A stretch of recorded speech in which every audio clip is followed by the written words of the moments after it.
keep me thinking about you. So you know this love is true. Wanna know more about you. I got a lot of love for you. And every day and every night, you know I got you on my mind.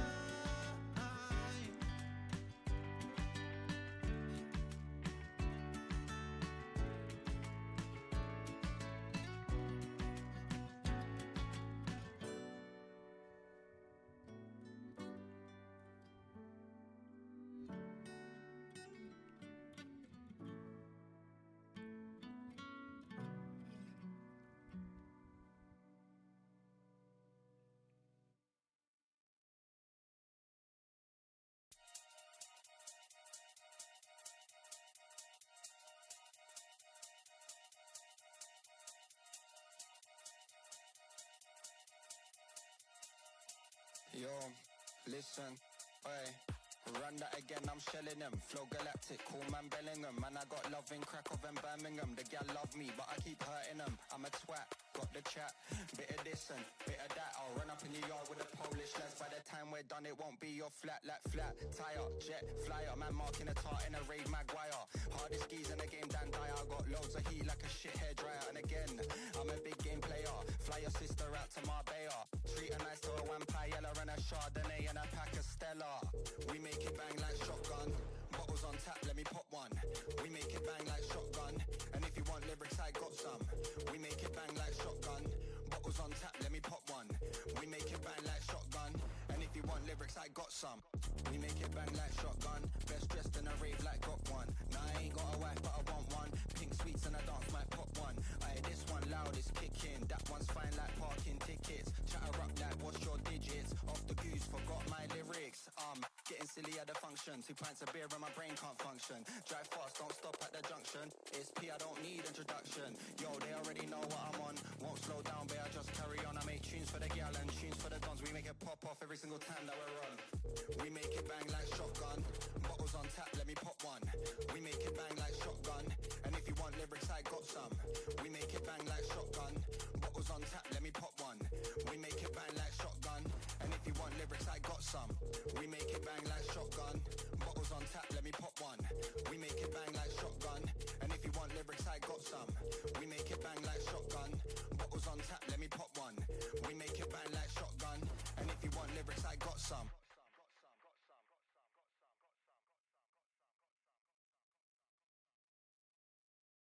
Would you be fine if I leave by the time the sun is out? I did not need a pretty show, I will be fine. Just let me go.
so slowly, and in the distance I hear voices.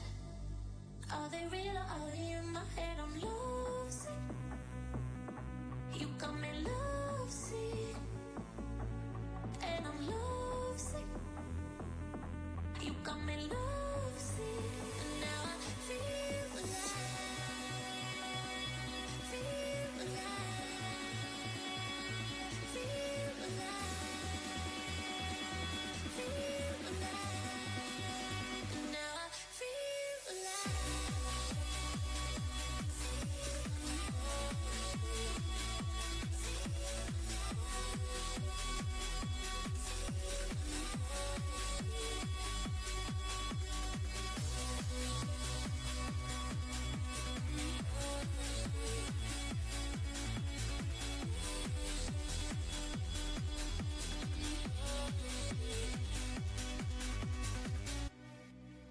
So many times they try to change me, and every time it drives me crazy.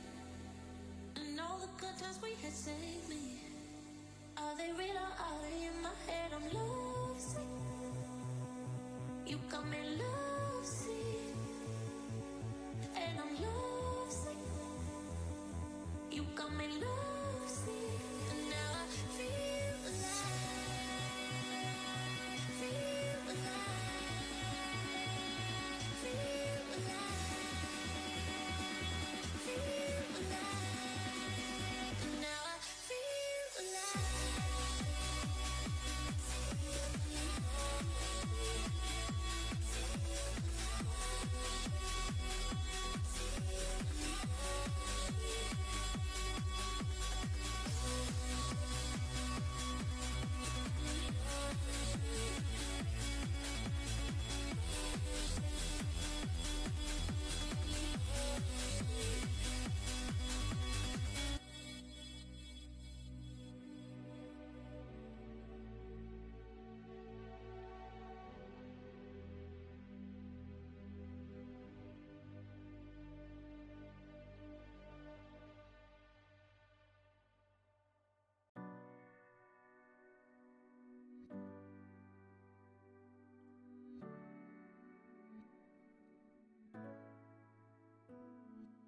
Sabes que ese día que te conocí, le doy gracias a mis ángeles por traerte a mí. Eres la estrella que me alumbra mi oscuridad, me haces soñar y me haces pensar en ti. Y yo te quiero cumplir todos tus sueños y sí, te quiero atrapar, te quiero amar con todo mi ser. Y tú luego vas a ver que tú tienes el poder de hacerme feliz, salir adelante. Wanna know more about you, got a lot of work to do. You keep me thinking about you, so you know this love is true. Wanna know more about you, I got a lot of love for you. And every day and every night, you know I got you on my mind. You are my fire that burns bright. You know this life's about you and I. You know that I'm gonna try, cause you are my light. You know I wanna make you mine. Te quiero cumplir todos tus sueños y sí, te quiero atrapar, te quiero amar con todo mi ser. Y tú luego vas a ver que tú tienes el poder de hacerme feliz, salir adelante. Wanna know more about you, got a lot of work to do. You keep me thinking about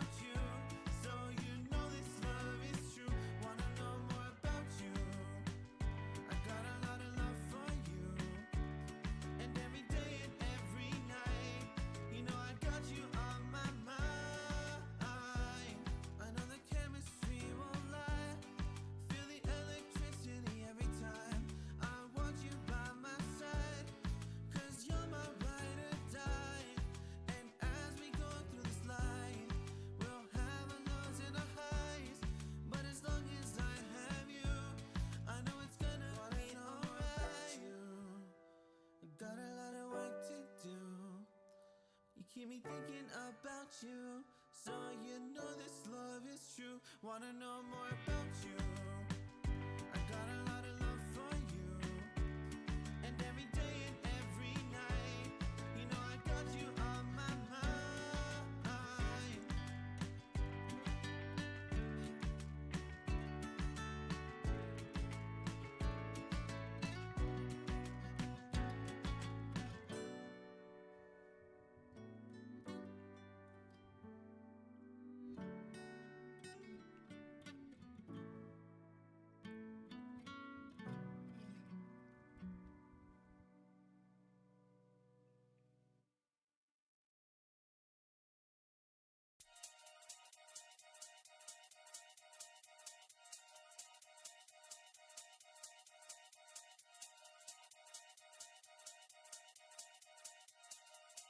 Yo, listen, oi.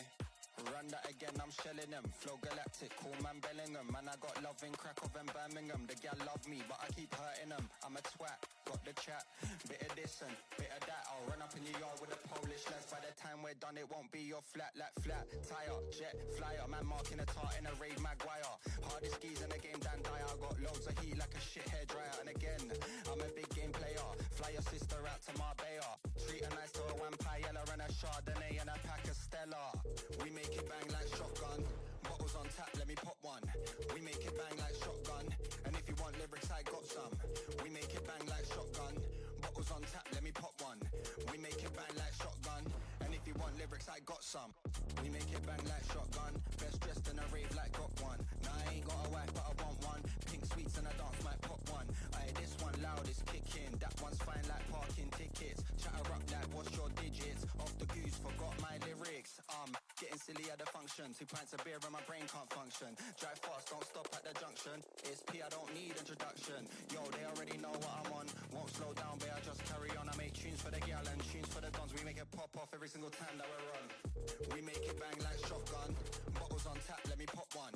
We make it bang like shotgun. And if you want lyrics, I got some. We make it bang like shotgun. Bottles on tap, let me pop one. We make it bang like shotgun. And if you want lyrics, I got some. We make it bang like shotgun. Bottles on tap, let me pop one.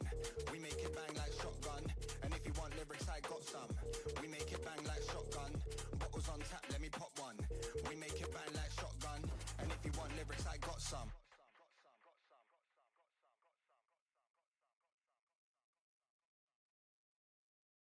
Would you be fine if I leave by the time the sun is out? I cannot need a but show I will be fine. Just let me go.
They said this wouldn't last. And they were wrong. Every late night, every lost match, every moment you doubted yourself. It was all building to this. Welcome to the new reign.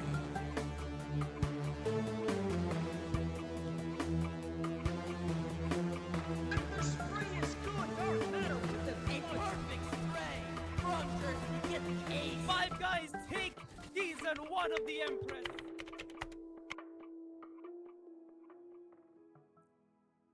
Hello, everyone. So I am Kenzo here, one of the new casters for Empress. Today is week 1, match 1. We have Alligator next to me for the color casting as well as tactical analysis. So the matchup today we have is Zenith against Ryusei Academy. How do you feel of the map bans starting off here with Ascent and Breeze and Haven being banned, as well as Sunset Lotus Summit being picked?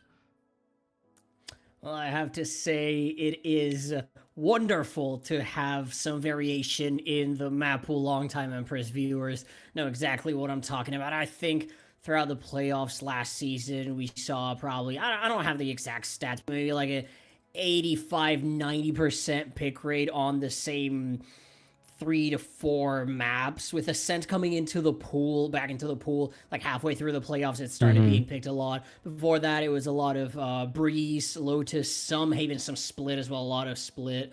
So it's kind of nice to see teams, you know, dipping back into that new pool. I don't think we ever got to see Fracture during our playoffs. Maybe one map here or there. I don't know exactly when the pool changes came through, but now we've got Sunset, we've got Summit, 2 maps that have recently come back. One of them new, one of them old, and it's absolutely fantastic to have them both in the series. Today we are not guaranteed to have Summit. That will be if we get to the decider. We're going to start with Sunset in map 1. I believe that was Ryusei Academy's pick. They are going to start on the attacking side. Then we'll go to Lotus, tried and true. We've seen that a lot of times. We had some funny moments on that map. Attacking will be Zenith, of course, their map pick as well. And then Zenith will also attack if we get to that point, if we get to Summit, which is going to be very, very interesting. Still unexplored, even at the top level. You know, the biggest competition sort of right now is EWC going on. VCT China has started stage 2 just yesterday. I haven't been keeping up with the map selection quite as closely, but I don't think we've seen a lot of Pro Summit because, like I said, EWC big tournament going on right now.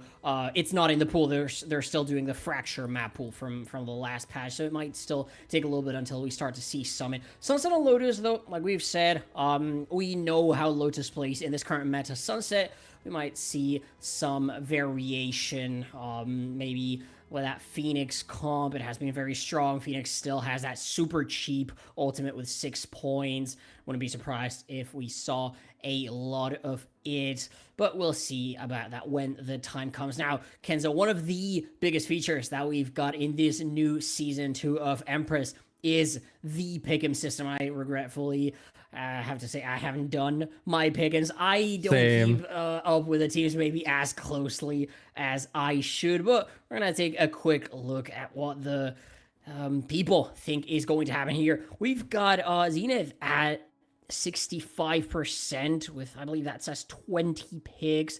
Only, I can't tell, 11, I think it says, for Ryusei Academy, 35% of the vote.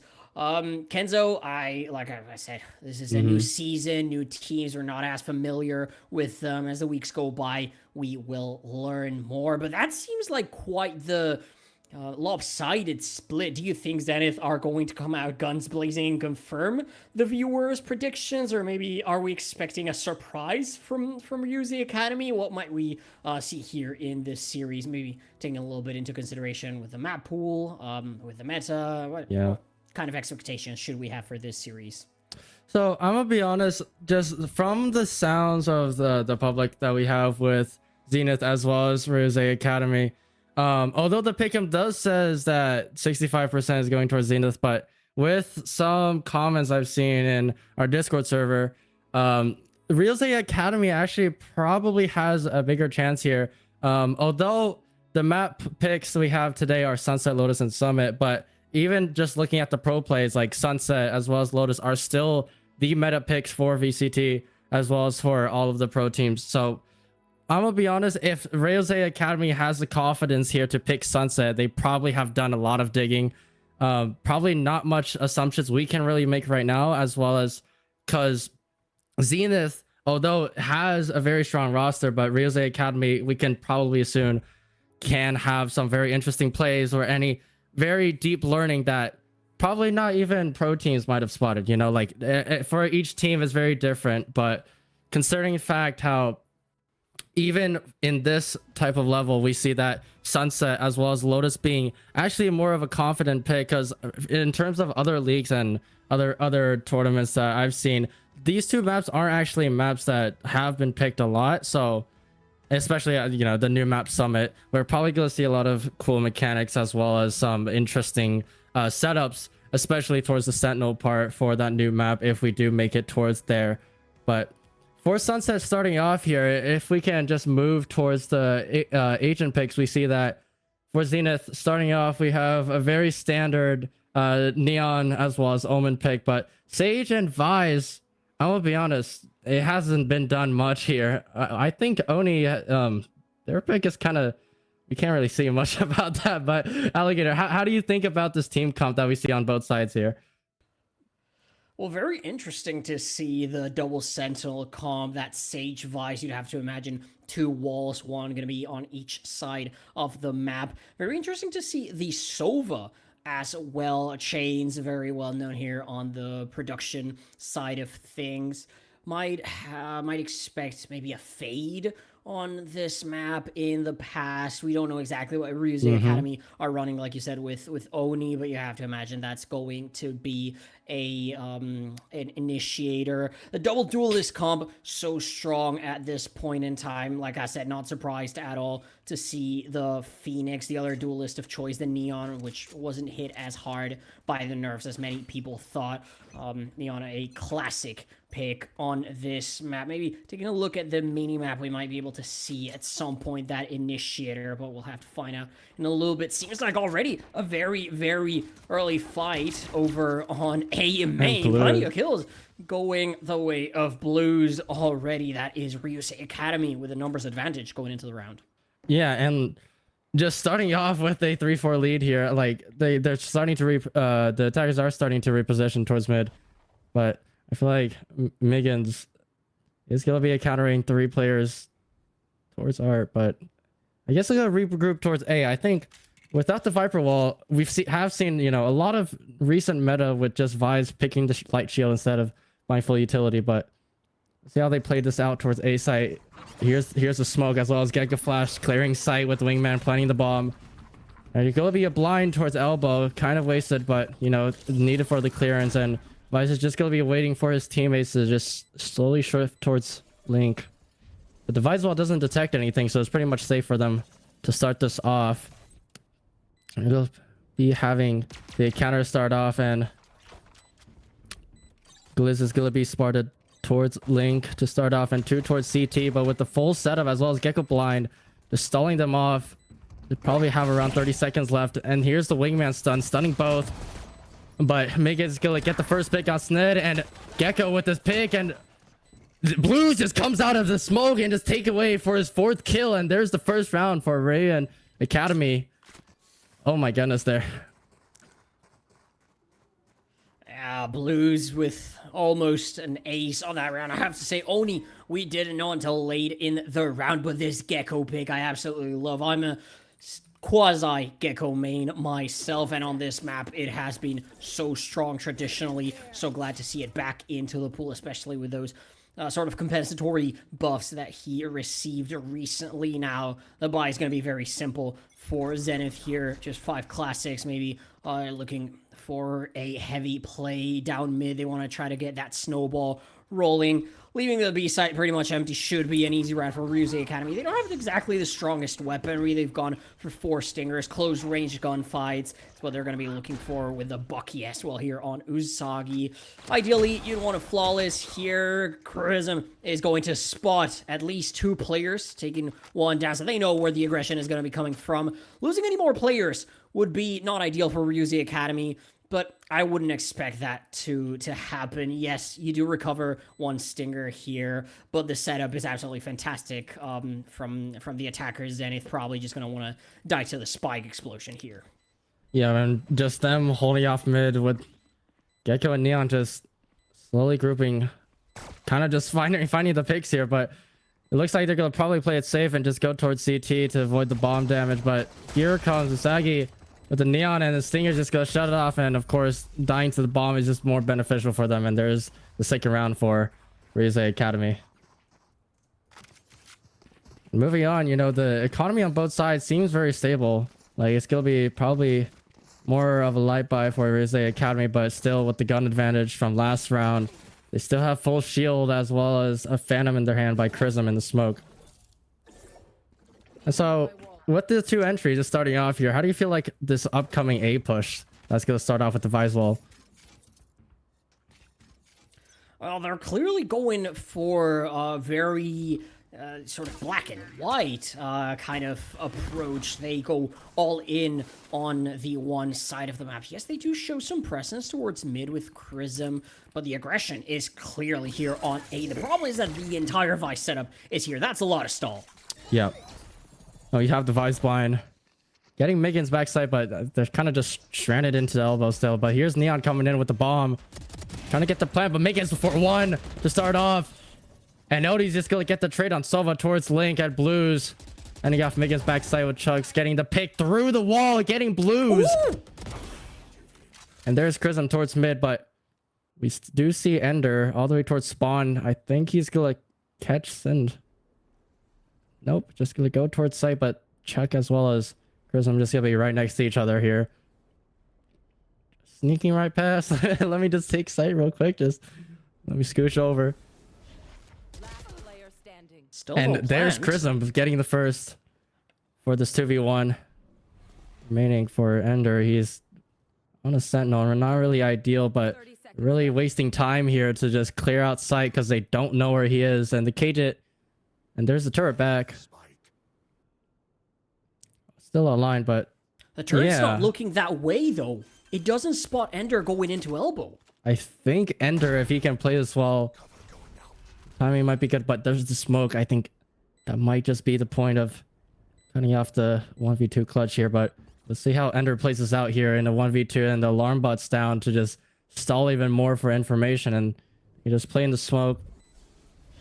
There's the smoke gone, and Ender's gonna get Sin back sight for the 1v1, and Chrism, without his blind, he is gonna get the bag! And there's his 3rd for round 3. Oh,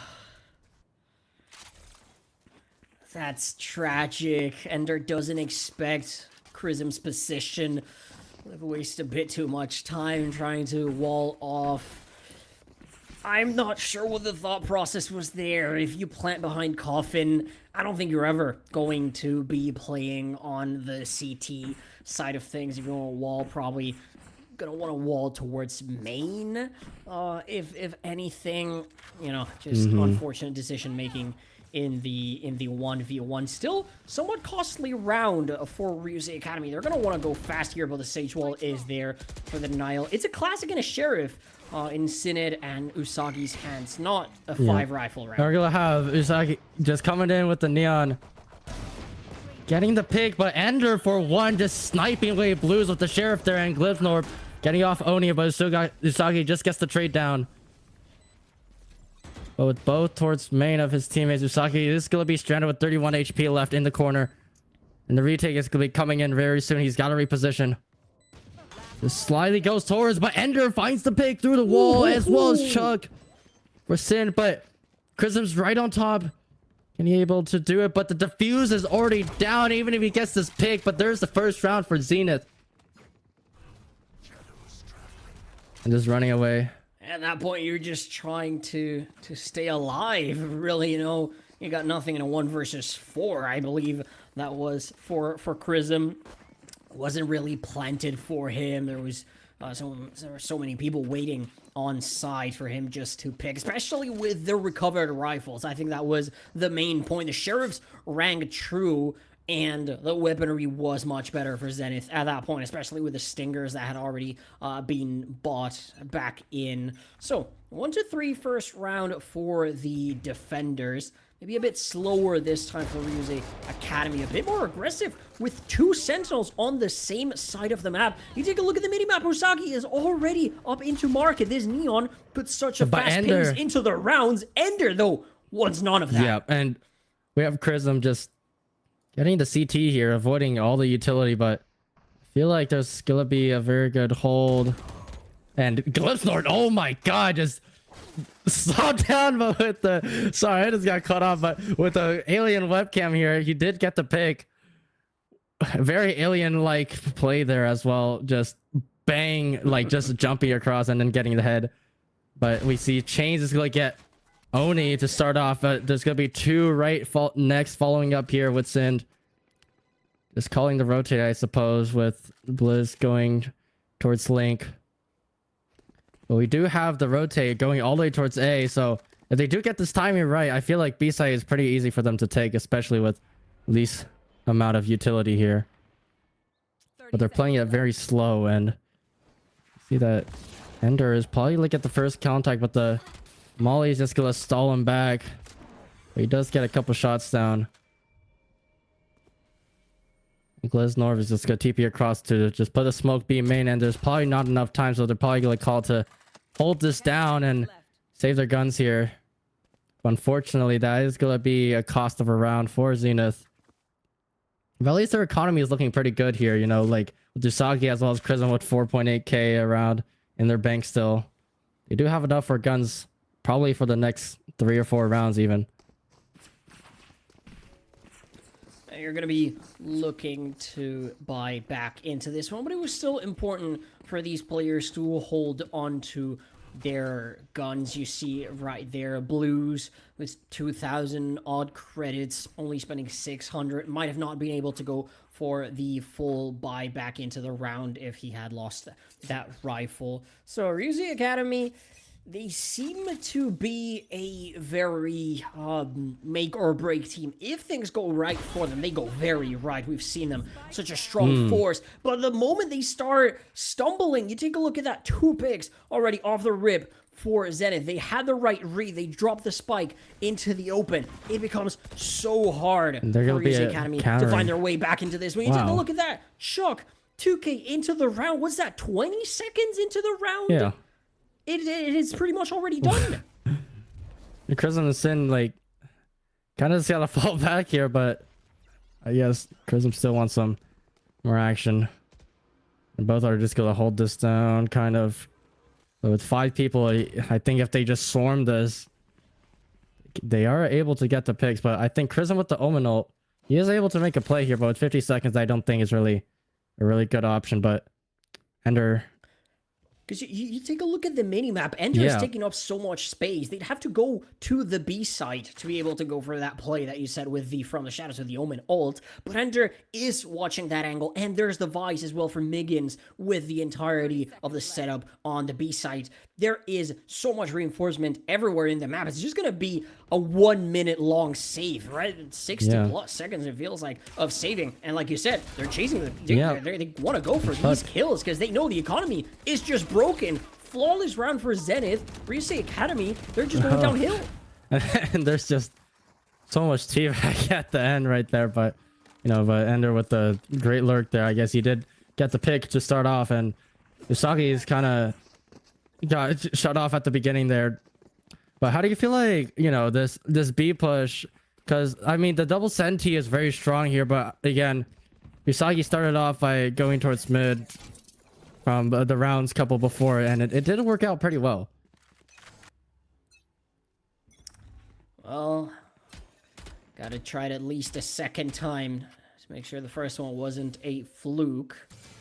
And Ender just But gonna. Ender is ready here with the wall. Puts it down very, very early, Yeah. which maybe gives some flexibility to Ryusei Academy to regress back into B later into the round. But for the moment, they're going to explore elsewhere. Usagi going into mid, trying to make some noise, maybe trying to fake that same play that you said from a few rounds ago while they evaluate the options. The problem is that the sheer wall is here in mid. Only one player can go And through. Usagi. Usagi's actually going to go through, but can't go back. Oh, but the stun just stalls Glizznorb all the way to spawn. But Miggins, you know, from the back there, kind of unexpected timing for him. But with all 4 players towards market, they gotta just push out with the Gecko ult here, and does get broken by Ender. And they're kind of just stuck in the middle. But unfortunately, there isn't really a pinch here by Zenith. And they're just gonna regroup all the way towards A. Very good read here as... Oh, but Glizznorb just right through the smoke, gets one. And Oni with the bomb down. 30 seconds left on the clock. They really got to move. And Glizznorb is just gonna smoke this down, and he's just, I guess, let's try to stall this as much as he can. But with the rest of the team towards B, the retake is gonna be a very tough option as they don't have blinds for this moving forward.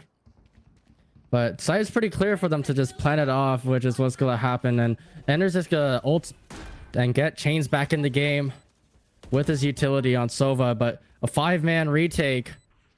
Can they hold this down? But there's a little gap right through the smoke, and Glizznorb getting the pick on Chrism, and the TP. Wow, to trade left and right, and Ender just gets off blues towards elbow at the end.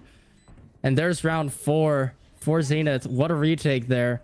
I mean, the Sage ultimate really wasn't that necessary with the numbers advantage, but more than safe than sorry.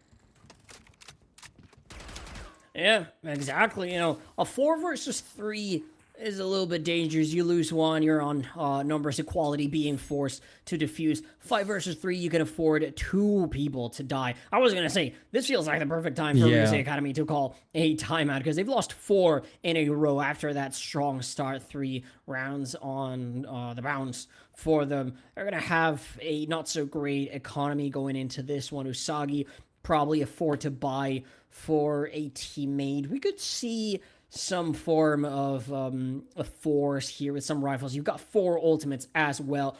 Run it back from the shadows. Overdrive, which you can kind of use as a primary. If you get a kill, you can recover a rifle from the ground. The lockdown...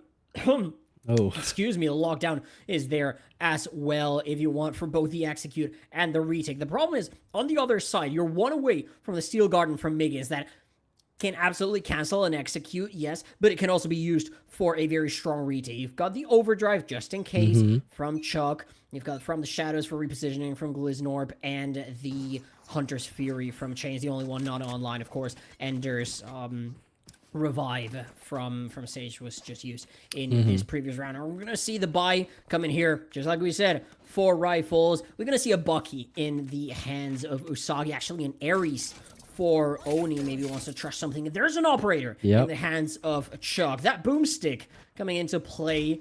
We didn't know if we were going to see it at some point, especially with the lack of mid presence that we've been seeing from these teams, but it's there. We'll have a beam-in encounter here, and Usagi with the neon wall unfortunately gets stun off by the Sage Slow as well as Vi's utility. I guess just send the wingman in there with the bomb, I guess. Like, try to go for the plan. Unfortunately, without the information, it does get breaking down. But there's the Ares. Oh, unfortunately, just all in the leg. Couldn't get the kill off Ender, so he just gets picked off towards main there. But the KJ Molly stalling. This is an opportunity for them. They still have Blue's ultimate. But there goes Blues. Ender just picking every single crucial person down 1 by 1.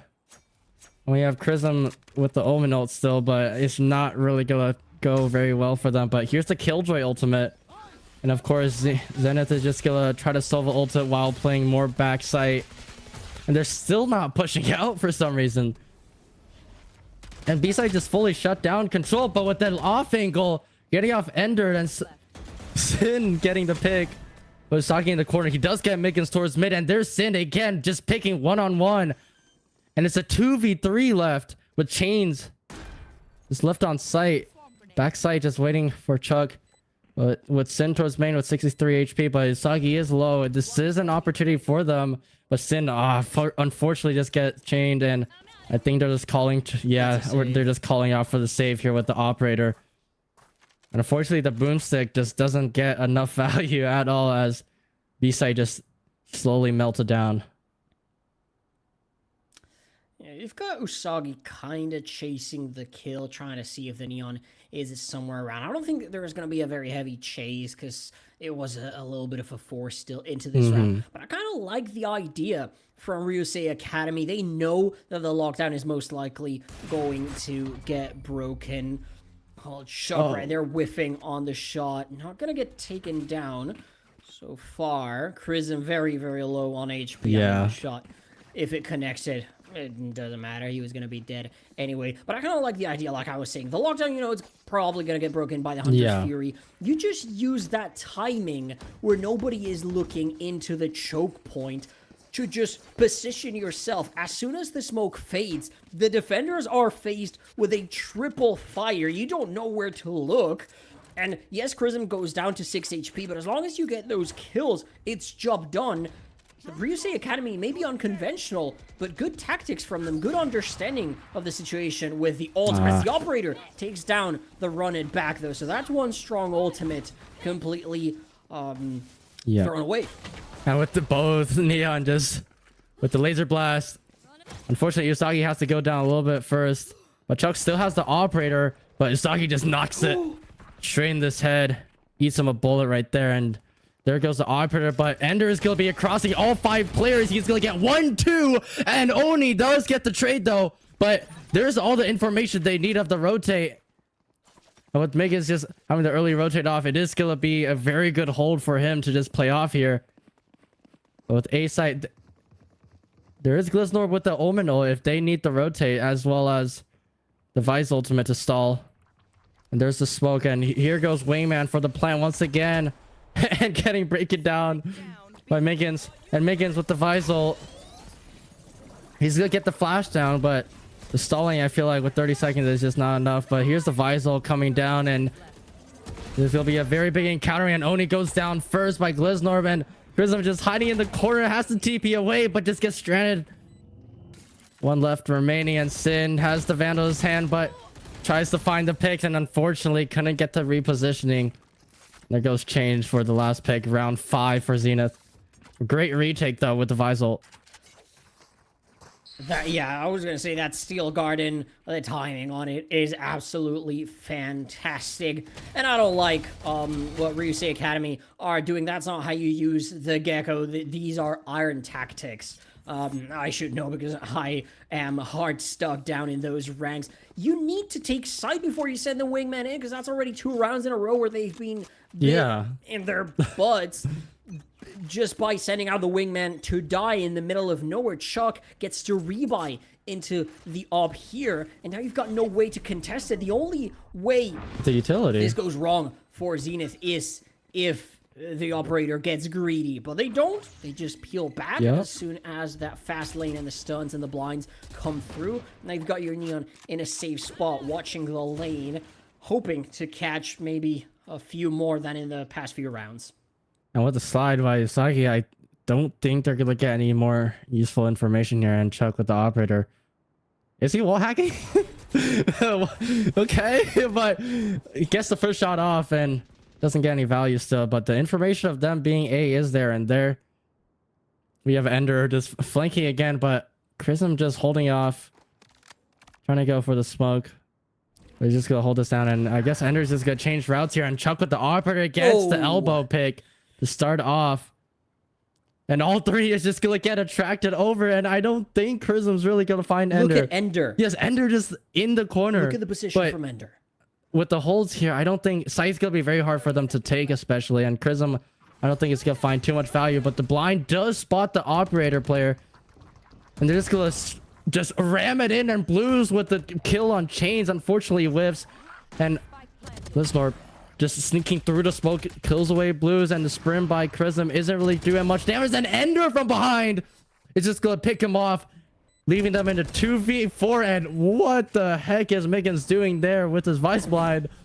but the TV backside and A side is completely penetrated. And Chuck with the operator unfortunately has to get a miss. But gets the second with the flick. And last remaining elbow, Sin gets his first second. And Ender once again for his second pick gets Sin off and clutching the round for round 6 for Zenith. Well, they almost lined up. Fortunately, Ender gets it done, recovers the operator.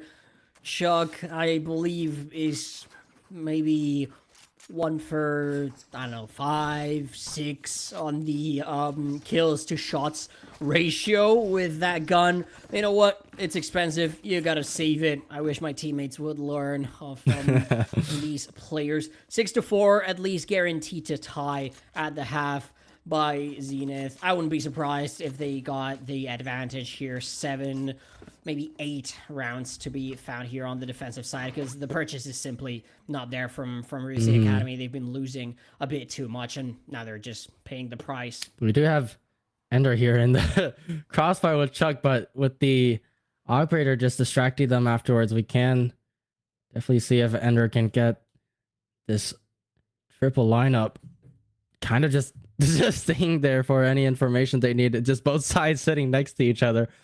And with Usagi kind of just baiting off mid, spots nothing. I feel like they're probably going to extend out B site, you know? It's kind of funny to me how in the round where they have the worst weaponry, they are choosing to take it the slowest of any half so far. All game long, they've been just slamming. And the one time where maybe they can just buy 5 frenzies and just run it down, maybe stingers if they are feeling fancy, they decide to go for the tactical play. I don't know, that just seems And weird, Ender's man. just gonna stay right there in the corner. He's gonna find Sin, but the Neon stun by his own teammate kind of gets him off there, and Oni does get the pick. And Glizznorp on site with the Vandal. DP's away in the corner. With Chuck on the operator, getting the pick. But with Bomb Planet and Chuck getting second, Chrism, There we go. just stranded alone once again. Just gonna try to clutch it, and Glizznorp is gonna be right next to him. Just go for the defuse, but I guess he's just gonna whiff again. What the heck just happened there? Just forgot there's one on I site. mean, that's just weaponry diff. But, you know, Unless you hit the headshot with a sheriff, you're just not gonna win that duel anytime soon. Chuck finally getting some kills with the operator. Yes, I guess it was the weaponry advantage once again, but you know, it's important for the confidence. Now, last round of the half, it would be good for Ryusei Academy to get a win here. Just bring the difference down to 2 instead of expanding it all the way up to 4. But we can see why the confidence from our community and the 65% supporting Zenith, they are showcasing why they deserve to have that trust placed in them. 3 players already on double digits of kills. Ender leading the way. Just Chuck. absolutely fantastic. Chuck finding the opening. That's what you want to see from the operator. That's what you want to see from your op player. but both of them are just gonna play backside here, you know, for the stall and everything. And Usagi, unfortunately, doesn't look in the right direction, and Ender does get 2. The Killjoy ultimate pretty much only lets them to get the bomb down. And Sin, very crucial pick, but leaving them in a 2v4, and Chrism, his ultimate really didn't get much information as he really wanted. And all 4 of them are just going to penetrate site here with Omen Blind still available. And Chrism is just going to go for a hero TP. What the heck? I'm speechless here with that TP there. Just with 4 on site, he just got the balls to just go in there. I mean, what? Okay, I promised myself that I wouldn't be a hater. I wouldn't, you know, go too hard. But that round is just a disaster from Ryusei Academy. And it's not for any particularly blatantly wrong reasons, but just mistake after mistake after mistake. Sort of death by 1,000 cuts, except it's death by 1,000 mistakes. The lockdown for starters, I think that's the worst one. It's not good. It lets players stay alive in backside. I know you probably don't want to cross over to the other side of that main choke point, but you know, the entire reason why you would want to ult is to remove players from sight. If there is still a pocket that watches directly into your main avenue of entrance, that ultimate is simply not getting any value at all. Then you've got to miss TP from Chrism, and it's just, again, like we said, compounding mistakes after mistakes after mistakes. Usagi. Maybe on the defense, Ooh. though, fortunes could change. Usagi goes for the one-on-one trade. Get the pick, and Zenith. Oni's just gonna get the trade there, you know. And wingman, stun, no, and he's gonna go for the right click, gets Glizznorp all the way down to like 1 HP. And I guess the push out just stopped there and giving time for the CT to just go all the way through. And Ryusei Academy, I think they do have the better agents, especially with the Phoenix blinds. I just realized the smoke is a little bit with the gap there. And Miggins is just gonna be right. Miggins is watching that. I think with the contact. Wait, not anymore. I think Glizznorb here, although he's low, I think the information is gonna be very crucial. But here's the smoke down for elbow. And Blues, he just doesn't know there, but the blind was there. And Change is going, yep, I'm going to pick you up. And there you go. And 3 people just all looking towards CT. And Sin is just going to turn around, putting the alarm bot. Most of them just really just got to get their ones here. But the smoke shutting a lot of angles down. And Sin is just going to go for it. And Chrism, unfortunately, goes down through the smoke. And there's round 9 for Zenith. And I will be honest, there really isn't much wrong with Ryusei's Academy playstyle here, but like it's just with a little bit of gaps and a little bit of mistakes, you know, just kind of just shuts the round down. Yeah, and that's I don't know, that's simply a good post plant. That's how you are supposed to play it. The crossfires are good. We talked about Blues didn't expect Miggins in the corner. It's not Miggins that gets the kill. I believe it was Chains. I was watching over there. You had Glizznorp at the top on low HP, but still good for the kill. Now the weaponry. Usagi is going to try to play close quarters. Unfortunately, they stack a sight, as you should in one of these rounds. It's the wrong sight. Now they're going to realize they're in the wrong place in the map. I think they bought maybe a tiny bit too much to all decide to die to Spike, but this should be a free round for Zenith. Just get the 10th on the board. They're taking their sweet time to clear the site. They want to make sure, you know, they're doing things right. Now But there's gonna be just to come in from the spawn. Really, what can you do? You've got 3 classics, a ghost, and a Bucky. Unless this Bucky finds miracles, they're gonna know with a sheer wall up there. They would have known anyway. They would have heard all that noise. The question is, how many players do they expect here? Because a 5-on-1, maybe the 5 are going to win no matter what the weaponry says. Unfortunately, goes down, and There you go. Yep, There it is. there's the picks that they needed, and yes, the hold, but you know, you have Ender with the Guardian just knocking 3 away and breaking the wingman. But we do have not because we're just gonna die to the bomb. I did think he was gonna get one there in elbow, but unfortunately not. Running away from the bombs. Okay, there we go. There's the death. Thought he was gonna save the classic there. Just getting a little bit silly with it. But round 10-4 is really gonna be hard for Ryusei Academy to actually take this back. We've been seeing it all game long. Ender, really the star player for Zenith, playing with no fear. I think that's the crucial part. Ender hasn't shied away from taking those angles, from going for the aggressive peaks in the defense, now in the offense as well. You want an aggressive Sage. You don't want a Sage that's staying back. You've got the Vice for that. You've got the Vice to watch the flank now. Weapon superiority not that strong for Ryusei Academy because they bought some weapons in the previous round. Chrism here in the smoke with the Bucky, maybe a one and done, but that's exactly what you want from your Omen. Gets one if he gets away with this. That will be job well done. Still probably is dropping 1 player. You still got a 4-on-4, and the weaponry is still advantageous for you. Like, you do see that Oni is right behind Miggins, and there's the first pick. And with the bomb down towards B, they gotta shift over, and Oni, there's the timing. Unfortunate right there. Timing indeed. But, you know, with the noise made mid, there is gonna be more of a stack towards B side, but I feel like since his spidey senses are tingling, you know, I think they're going towards A. But Usagi does have the Phantom, and with Stinger, Guardian, and Spectre, just 3 different levels of guns, it is going to be hard for them to actually take one. So if Usagi can play this well, I feel like he can definitely shut this down on his own. And there's Sage Wall right in front of him. But because I don't think they realized he'd broke it. And he's going to get an awesome timing towards site here on the planner. And there's his first Usagi.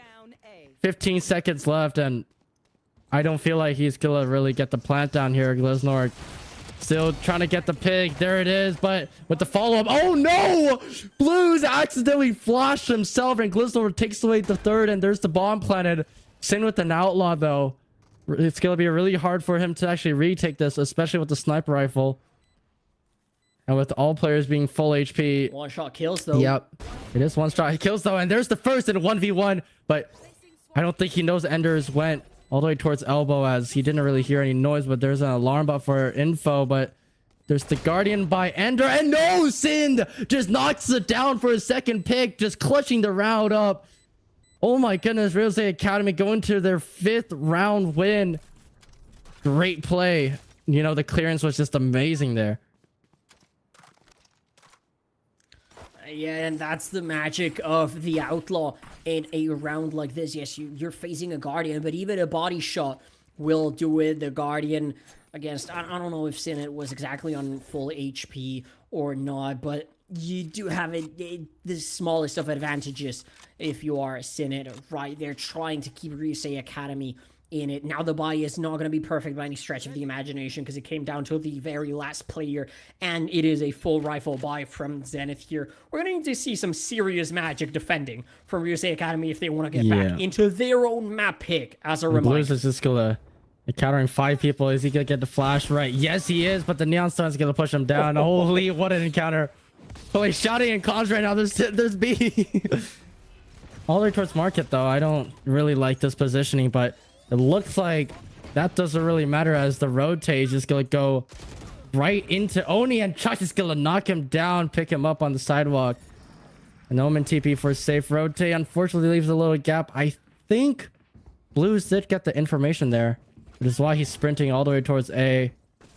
But Zenith is just going to still commit this, and is he going to know this? No, and Megan's just going to picked off by Chrism with the awesome positioning on the door play. And they're just going to control down mid, and let's see if Ender does expect this lurk, as he's always been the one lurking on defense. They're just going to regroup actually mid top here. I think Ender is going to be a step behind, with 3 players just going to be left on A side. But it is a 3v3, since Sin with the Outlaw is still rotating over. And there's the wall of Usagi. Fury, though, it came online with the plant. Gliznar's just going to take it away. And Chuck, ooh. Oh my goodness, what a tight angle. And again, Chrism and Sin left alone in a 4v2, but 3v2. With the crucial player Ender, the clutch, and top 5 of the team gone, I feel like this is going to go for it now. And Chrism is going to encounter 1, and Chains is going to knock it down, though. With low economy, I feel like he's got to go for the same, but the Chains is just going to be staring right there. Going to get the pick, yes, with the first headshot. And there is 11-5 for Zenith. Unfortunate with the retake there.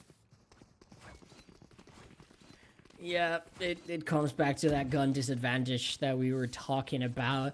You simply don't have enough, and now you're getting into a vicious circle of semi-buy after semi-buy. You don't have a good buy in any round, and you just keep losing your advantage. Just 2 rounds required now from Zenith. They're going to have rifles into only Zenith with a hero rifle. The economy not in a good spot. You can feel the desperation in Ryusei Academy's play. Chrism gets caught out in mid. We've seen some good plays down mid from them. Not going to happen this time. Now Ender spots here Usagi on the jumping peak. The sheer wall is there in case there's any re-aggression. They don't even have the spike. They're just exploring down mid. They want to win this round by getting all the picks. They don't care about the plant. Miggins is going to recover. And Blues is still get his one. Get picked off here, Blues.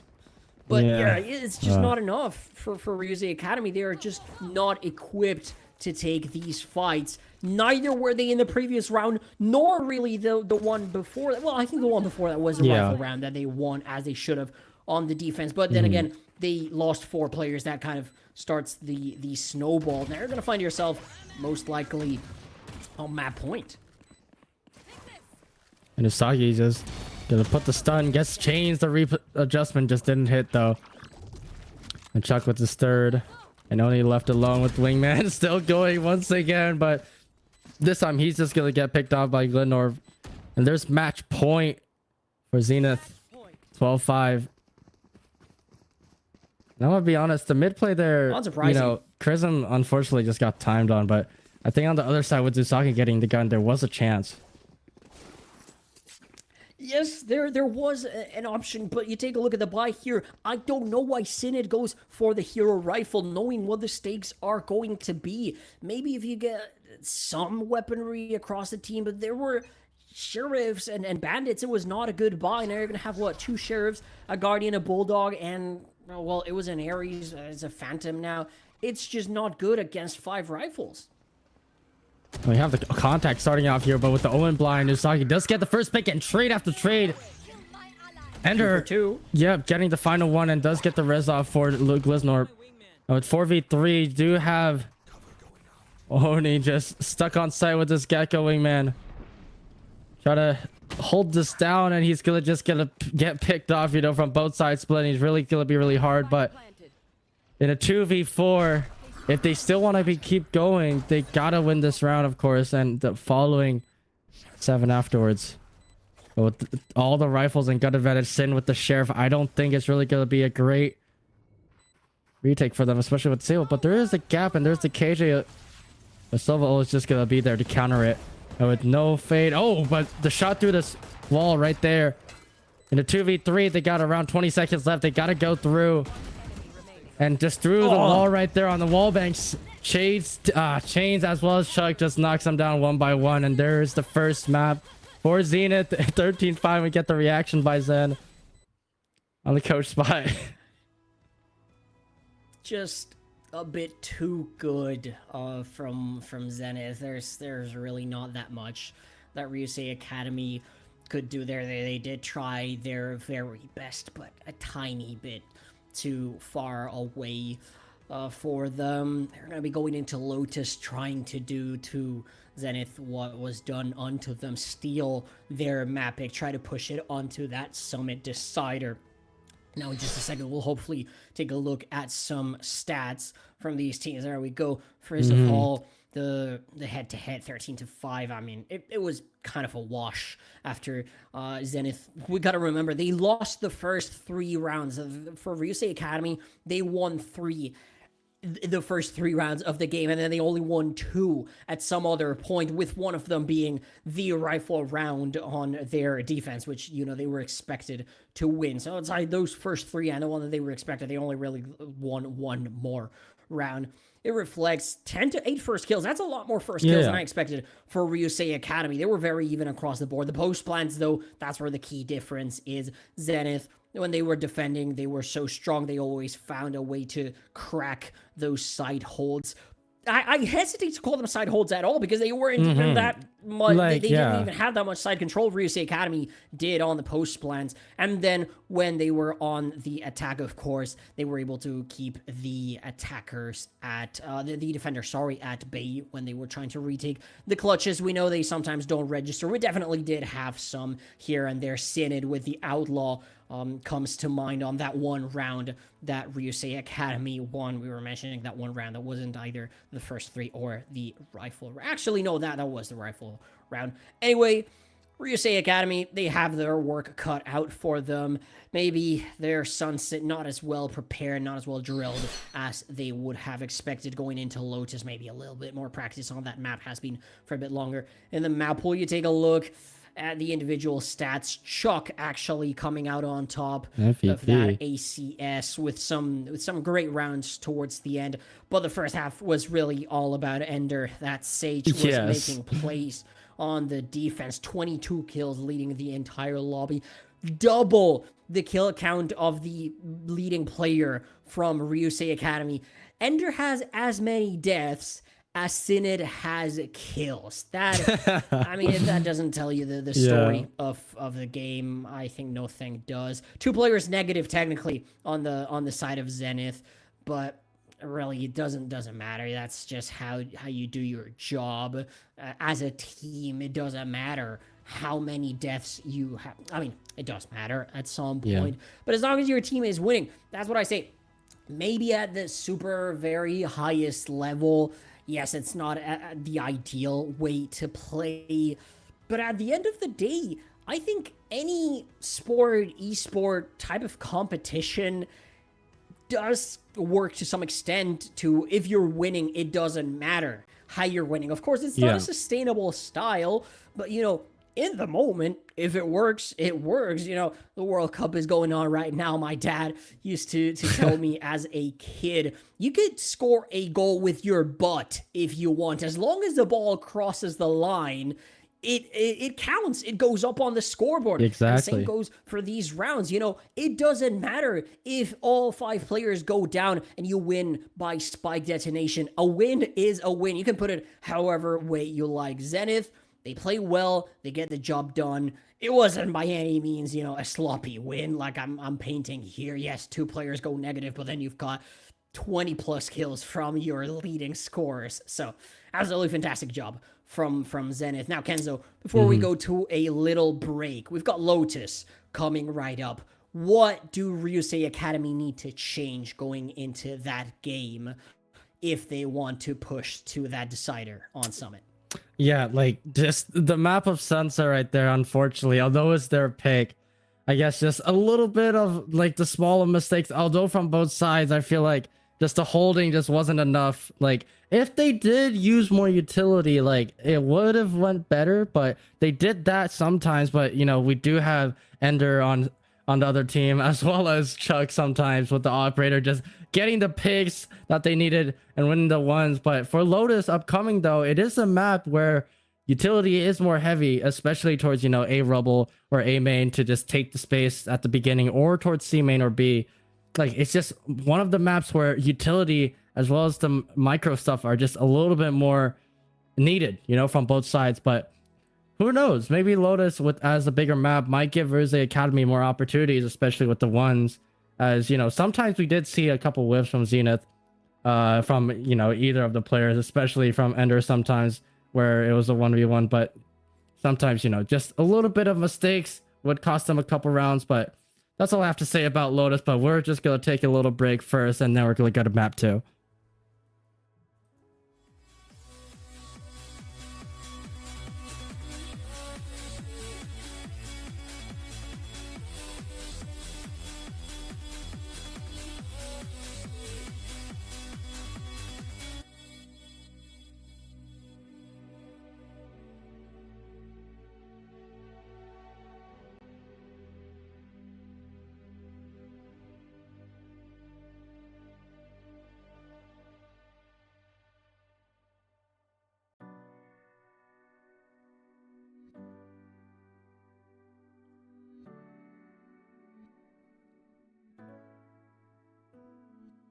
Sabes que ese día que te conocí, le doy gracias a mis ángeles por traerte a mí. Eres la estrella que me alumbra mi oscuridad, me haces soñar y me haces pensar en ti. Y yo te quiero cumplir todos tus sueños y sí, te quiero atrapar, te quiero amar con todo mi ser. Y tú luego vas a ver que tú tienes el poder de hacerme feliz, salir adelante. Wanna know more about you, got a lot of work to do. You keep me thinking about you, so you know this love is true. Wanna know more about you, I got a lot of love for you. And every day and every night, I got you on my mind. You are my fire that burns bright. This life's about you and I. That I'm gonna try, cause you are my light. I wanna make you mine. Te quiero cumplir todos tus sueños y sí, te quiero atrapar, te quiero amar con todo mi ser. Y tú luego vas a ver que tú tienes el poder de hacerme feliz, salir adelante. Wanna know more about you,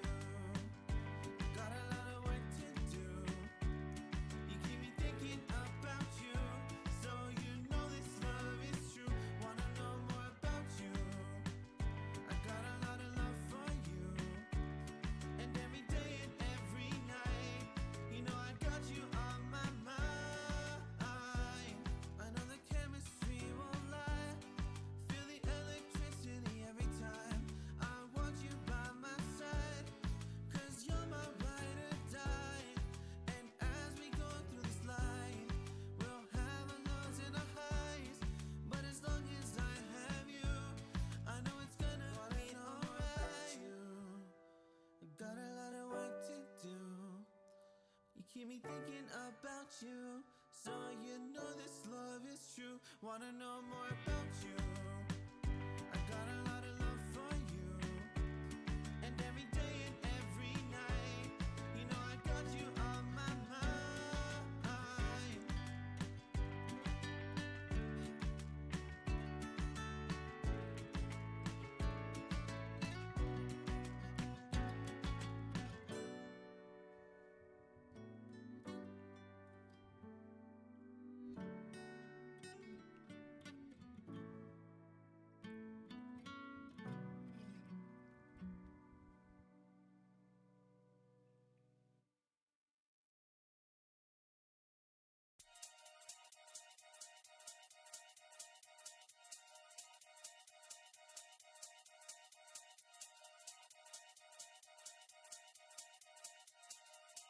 Yo, listen, oi. Run that again, I'm shelling them. Flow galactic, cool man Bellingham. Man, I got love in Krakow and Birmingham. The gal love me, but I keep hurting them. I'm a twat, got the chat. Bit of this and bit of that. I'll run up in your yard with a Polish lads. By the time we're done, it won't be your flat, like flat. Tire, jet, flyer. Man marking a tart in a raid Maguire. Hardest skis in the game, Dan Dyer. I got loads of heat like a shit hairdryer. And again, I'm a big game player. Fly your sister out to Marbella. Treat her nice to a vampire and a Chardonnay and a pack of Stella. We make it bang like shotgun. Bottles on tap, let me pop one. We make it bang like shotgun. And if you want lyrics, I got some. We make it bang like shotgun. Bottles on tap, let me pop one. We make it bang like shotgun. And if you want lyrics, I got some. We make it bang like shotgun. Best dressed in a rave like got one. Nah, I ain't got a wife, but I want one. Pink sweets and a dance might pop one. Aye, this one loud is kicking. That one's fine like parking tickets. Chatter up like what's your digits? Off the goose, forgot my lyrics. Getting silly at the function. 2 pints of beer and my brain can't function. Drive fast, don't stop at the junction. It's P, I don't need introduction. Yo, they already know what I'm on. Won't slow down, bear, just carry on. I make tunes for the gal and tunes for the guns. We make it pop off every single time that we're on. We make it bang like shotgun. Bottles on tap, let me pop one. We make it bang like shotgun. And if you want lyrics, I got some. We make it bang like shotgun. Bottles on tap, let me pop one. We make it bang like shotgun. And if you want lyrics, I got some. We make it bang like shotgun. Bottles on tap, let me pop one. We make it bang like shotgun. And if you want lyrics, I got some. We make it bang like shotgun. Bottles on tap, let me pop one. We make it bang like shotgun. And if you want lyrics, I got some.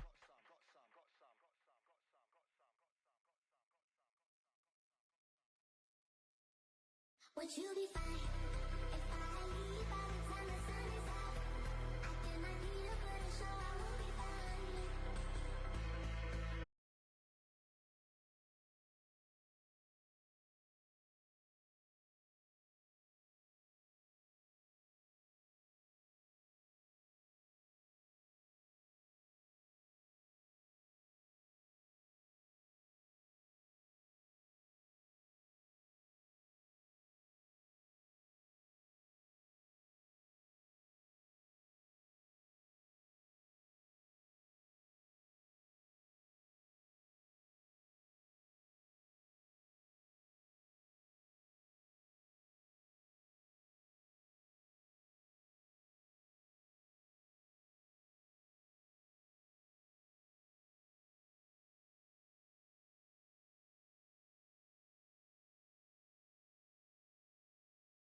and we are back from the break. You know, first map we went to Zenith on Sunset, and here we are in the second for Lotus.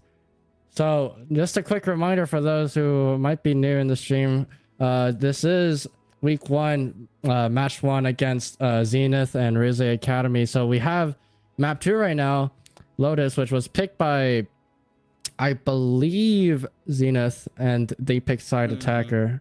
So moving forward, we talked about how they played last game with the utility and everything, and so moving forward, especially with a util heavy map, Alligator, how do you think that this game might turn out, especially just with the agent pick starting off with a Season 8 already showing up? Well, we're seeing some interesting things already on the side of Zenith. We don't know if they are going to stick to it. You know, hovers can be funky sometimes. A bit more traditional on the side of Ryusei Academy. I'm taking a deep breath because I'm seeing something that I don't like. And, you know, longtime Empress spectators kind of might have an idea of what that might be. We're seeing the Fade, the Raise, you know, quite common. We're seeing the Cypher.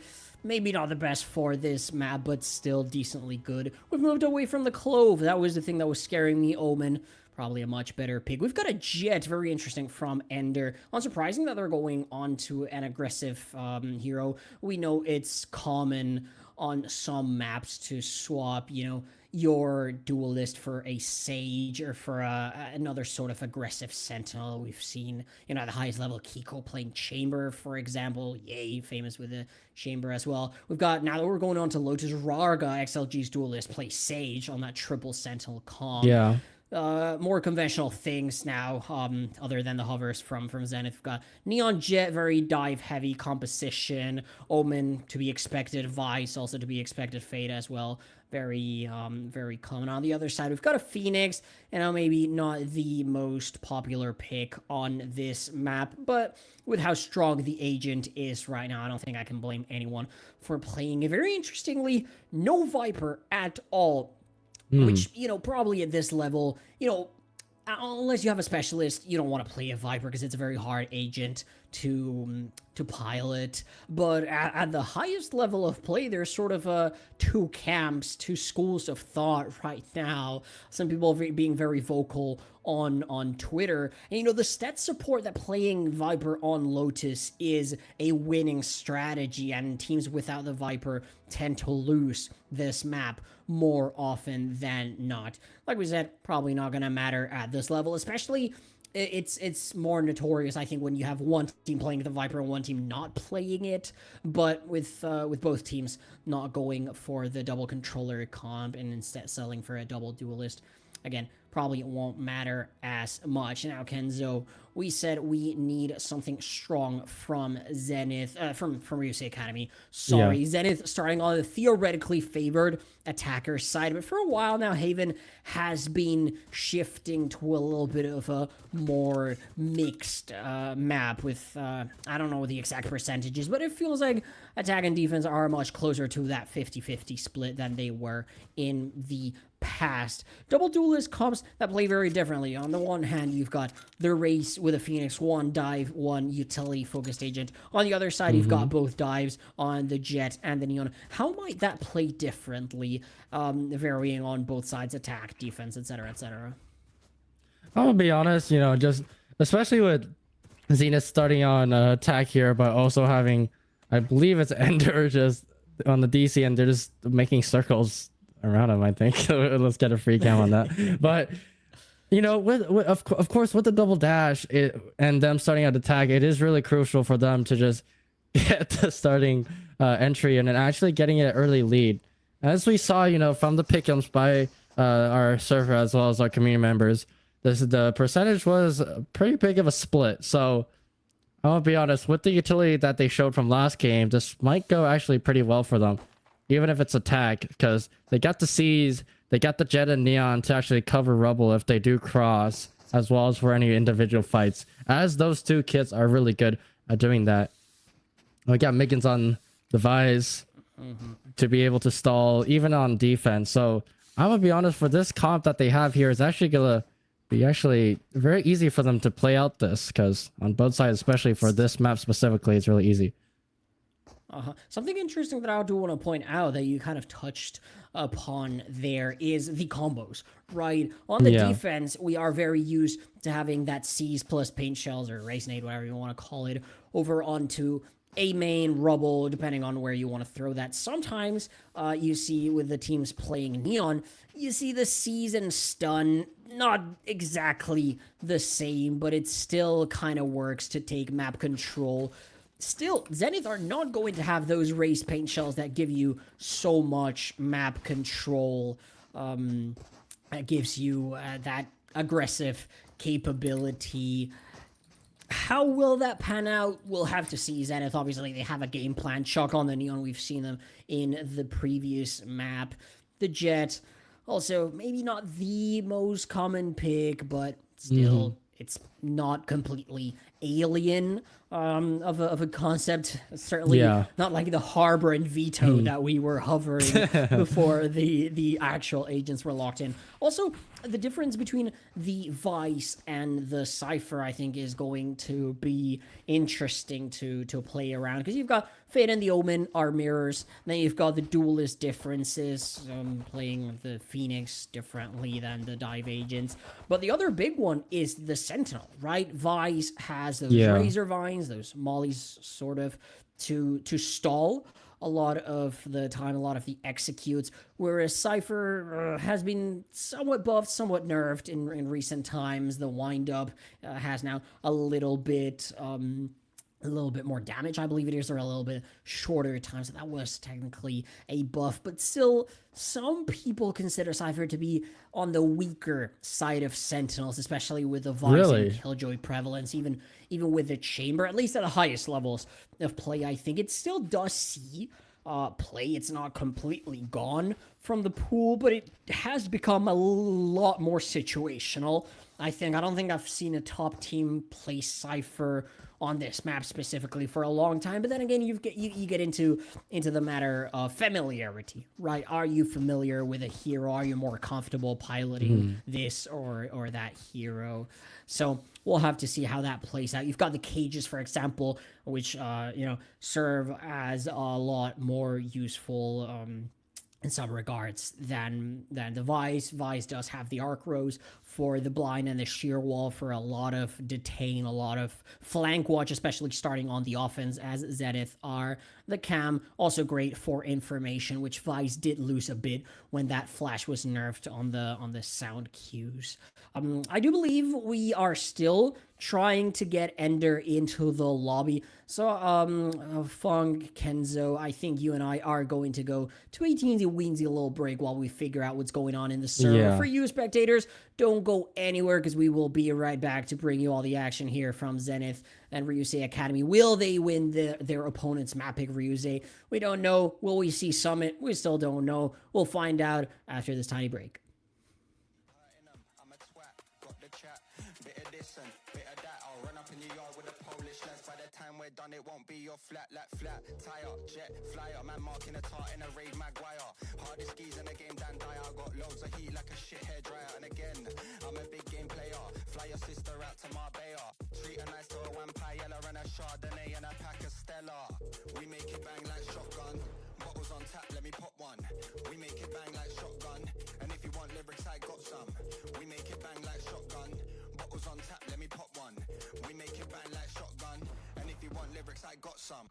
We make it bang like shotgun. Best dressed in a rave like got one. Nah, I ain't got a wife, but I want one. Pink sweets and a dance might pop one. Aye, this one loud is kicking. That one's fine like parking tickets. Chatter up like what's your digits? Off the goose, forgot my lyrics. Getting silly at the function. 2 pints of beer and my brain can't function. Drive fast, don't stop at the junction. It's P, I don't need introduction. Yo, they already know what I'm on. Won't slow down, but I just carry on. I make tunes for the gal and tunes for the dons. We make it pop off every single time that we're on. We make it bang like shotgun. Bottles on tap, let me pop one. We make it bang like shotgun. And if you want lyrics, I got some. We make it bang like shotgun. Bottles on tap, let me pop one. We make it bang like shotgun. And if you want lyrics, I got some. What's happening? We make it bang like shotgun. Bottles on tap. You start? Right back in we are. Kenzo, take it away. Yeah. Okay. Well, we didn't really get a cue there, but we did have some very good early actions towards A main that unfortunately we couldn't see at the beginning, but we do have Ryusei at the door. Probably just gonna wait for the trigger to be done, and looking at Blizz. Just gonna creep up in C and just gonna tuck in the corner, but they do have the Cypher trip towards B. Not gonna lie, I haven't seen trips go this deep at that early in the round in a while, but here they come towards breakable, and Zenith is just gonna take B site like they're drinking water straight away. And Chrism is gonna get the open blind, kind of getting a stall, but he does have the angle advantage there, and there's Jet with the first pick. And Usagi just got a tuck. Unfortunately, he does have two people right at his neck. And here's... Oh my god, and there's Blues from behind getting Gliznorp. And Senshi is gonna aim at the sky, and Mig is just gonna get the pick off, and Chuck with Chrism. Blues last alive. Unfortunately, has to go down, and there is round 1 for Zenith. And that's the difference between the Cypher and the Vice in that duel. Cypher doesn't know where they're supposed to be looking. That Arc Rose at blind is so powerful. Flashes the enemy, leaves him completely unable to react. Now it's going to be a quite heavy buy. I'm seeing the Vandal on Ender, the Bulldog on Gliznorp, and Spectres and Stingers with heavy shields elsewhere.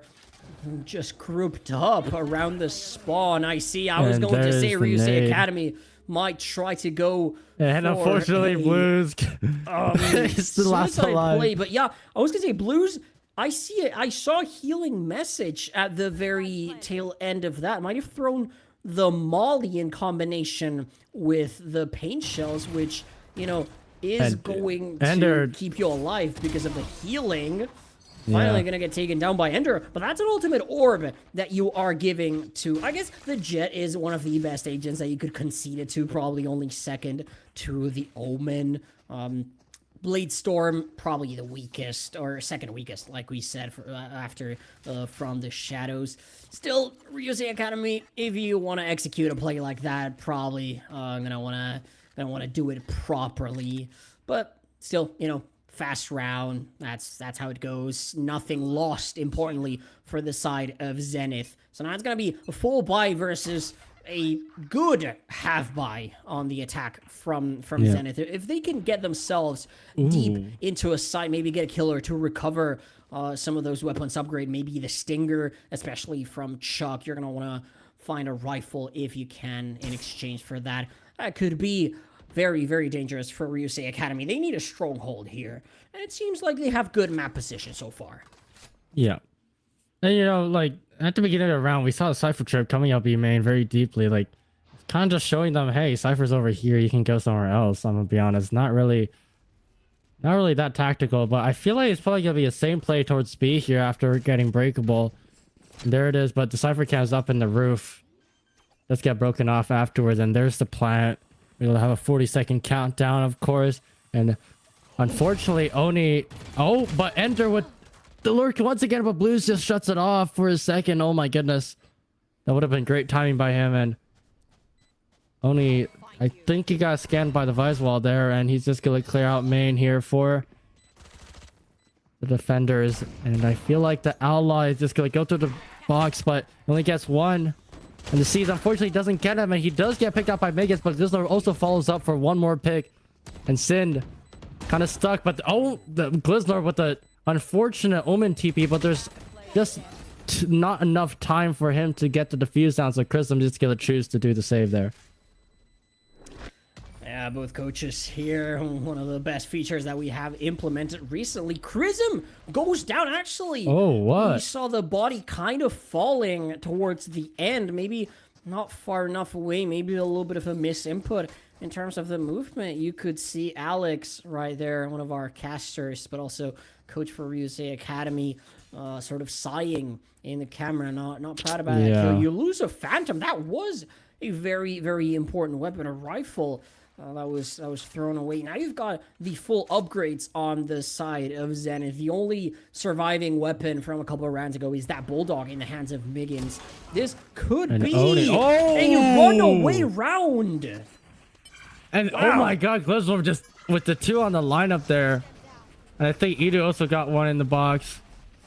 And Omen Blind, you know, very standard entry here by Zenith. And this is gonna be a free sight, but with both flanking and Usagi having just a shorty, it's gonna be way too tough here. But he does spot Miggins. He's gonna get the distraction. Can he get the pick off here? Sin with the whip, but he does get at the end. Oh my goodness! But there's the upgrade to the Bulldog, and both players are pretty full HP.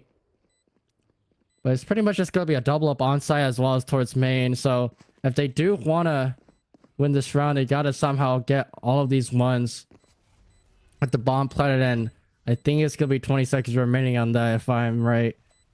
And so they gotta kind of save as they're trying to do here all the way towards their spawn. But I think there's Gliznorp's coming for more with his knife out, and there's the Vandal. The 1v1 contact. Oh, just barely avoiding the bomb. Great position, but you know, no picks allowed for them. And there's round 4 for Zenith. Yeah, if I'm Ryusei Academy, I'm starting to consider a timeout somewhere around here. Maybe want to try to find something. The problem is, if you don't call it before your buy round, you are... If you lose this one, of course, then you're going to be onto an eco, which means 5 in a row. And then you are looking at the 6th round for Zenith, you'd have to imagine. So, I don't know about the no timeout call here. Ryusei Academy, though, they do buy back into it. Not the strongest of rifles, but you do have an Odin in the hands of Oni. So, this is do or die. This is when they have to find something. If they go down to 5, they're most likely going to go down to 6. That's a half kind of done for you. The best you can hope for is a tie.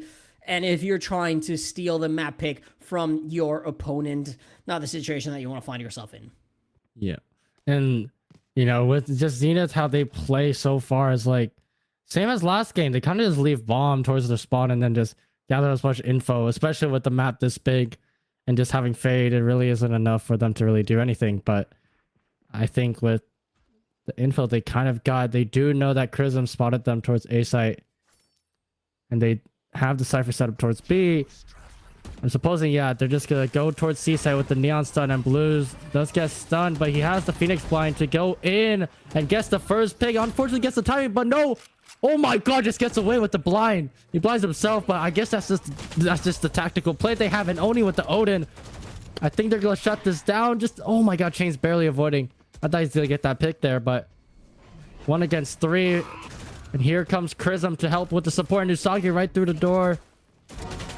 Gets his one and Oni for the first and last one. Miggins with 1 HP left. Just on site, and Chrism is just gonna knock it away. And there is the first round for Ryusei Academy. I see no expression from Ryu whatsoever because there's still a long way to go. That's exactly what you want to see if you're a Ryusei Academy fan. The Odin being put to good use, I believe, gets 2 picks. Also got half of 1 because Miggins 1 HP from all that, all those bullets raining down on them, and it is recovered after death. So that's exactly what you want to see from Ryusei Academy. No timeout call needed. No timeout. I'm sorry about this. Well, this trip I said.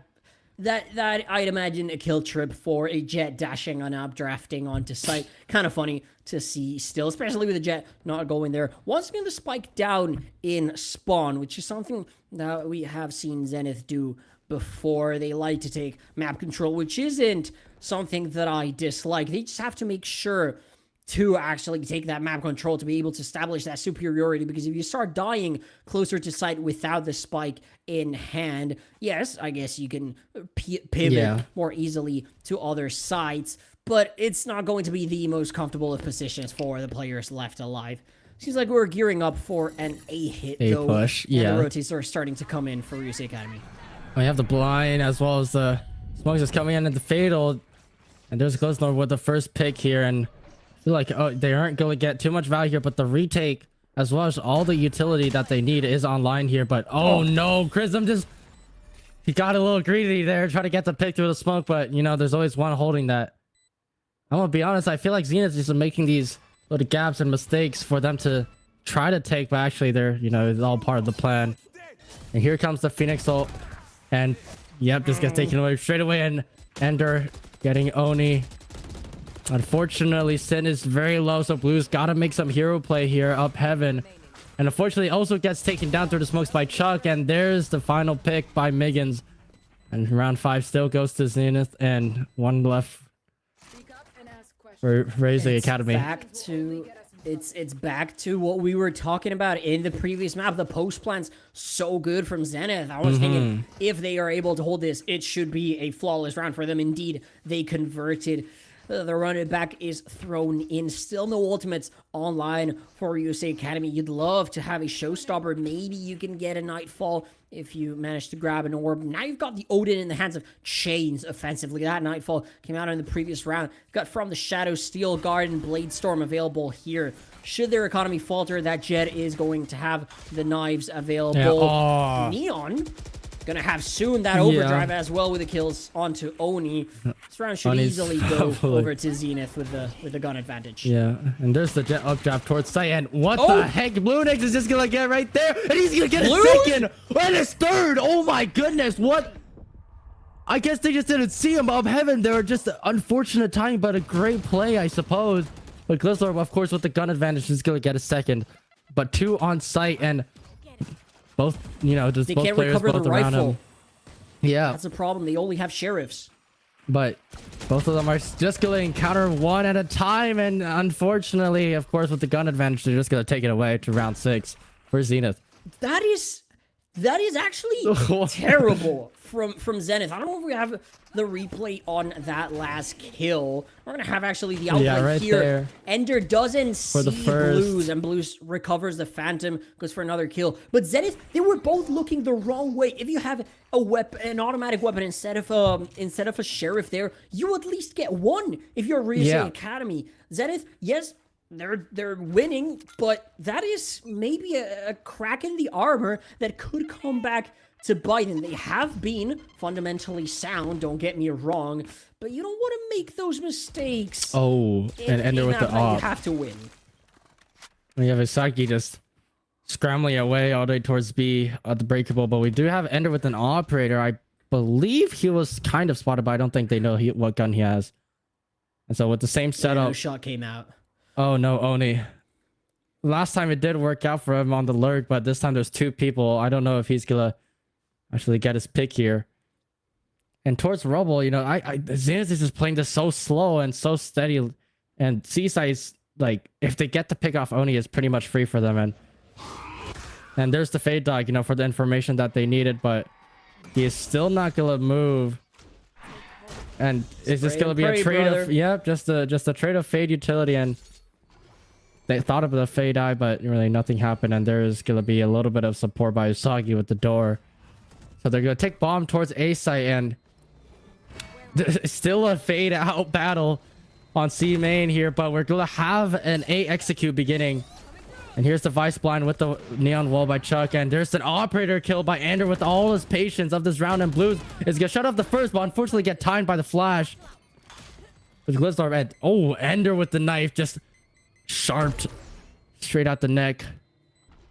We're gonna see both players once again in a 2v4 in Ryusei Academy, but with Ender on the operator as well as the knife. Oh, unfortunately gets taken down in a 3v4, but there's still Visol, you know, if they do need to lock this post plant. But here's the Fatal, and the door is being... Oh, but Oni does get the first pick.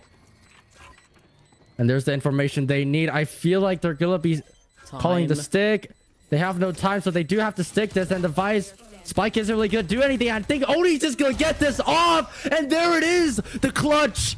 And for round 2 for Ryusei Academy, and there it is. Very well played there. You know, without much time, they did get the stick down. That I thought it was a lost round for a second for Ryusei Academy, but that Nightfall in the 2 versus 3 is so good. Allows Oni to kill Chains with the Odin.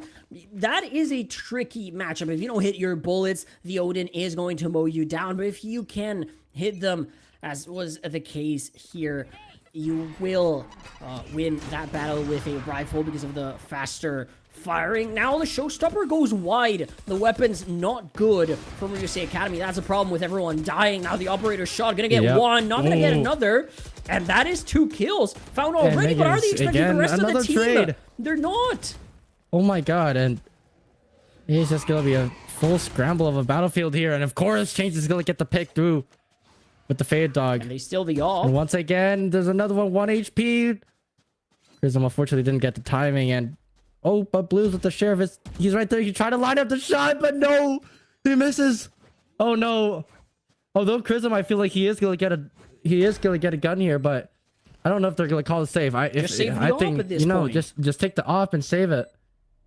Yeah. Seaside, of course, is completely theirs. I think, you know, Blues doesn't have a gun, so just gonna go towards spawn here. I think they're both just gonna try to hold a little bit of an angle, but if Prism goes down, then the economy is gonna go. Should be able to recover a rifle here from the ground. This is not a bad save by any stretch of the imagination. Ryusei Academy, of course, gonna be down at the half no matter what. This is gonna be the 7th round for Zenith, but you deny the op. They're gonna have money, I think, to buy back into it. Shouldn't be too far away for Ender, but you've got an op now for Usagi, and you're able to get a rifle into your hands. I don't dislike this from Ryusei Academy. I like the idea of the heavy push out of A. They are able to do that paint shells plus C's combo, and we see the operator, like we said, the buy back into it from Ender. 7-2, not close by any stretch of the imagination. Ryusei Academy playing on the technically unfavored side of the map. The operator battle, though, maybe on the defense going to have the peak advantage, and if they're able to get Ender off the map, if they're able to get maybe a pick here that cannot be traded, they will be in a very good position for the rest of the round. Yeah, and Blues is going to get the off 1v1. That is it! Does win it. Yep, there it is. But all 4 just group towards there, and there's the second right through the smoke.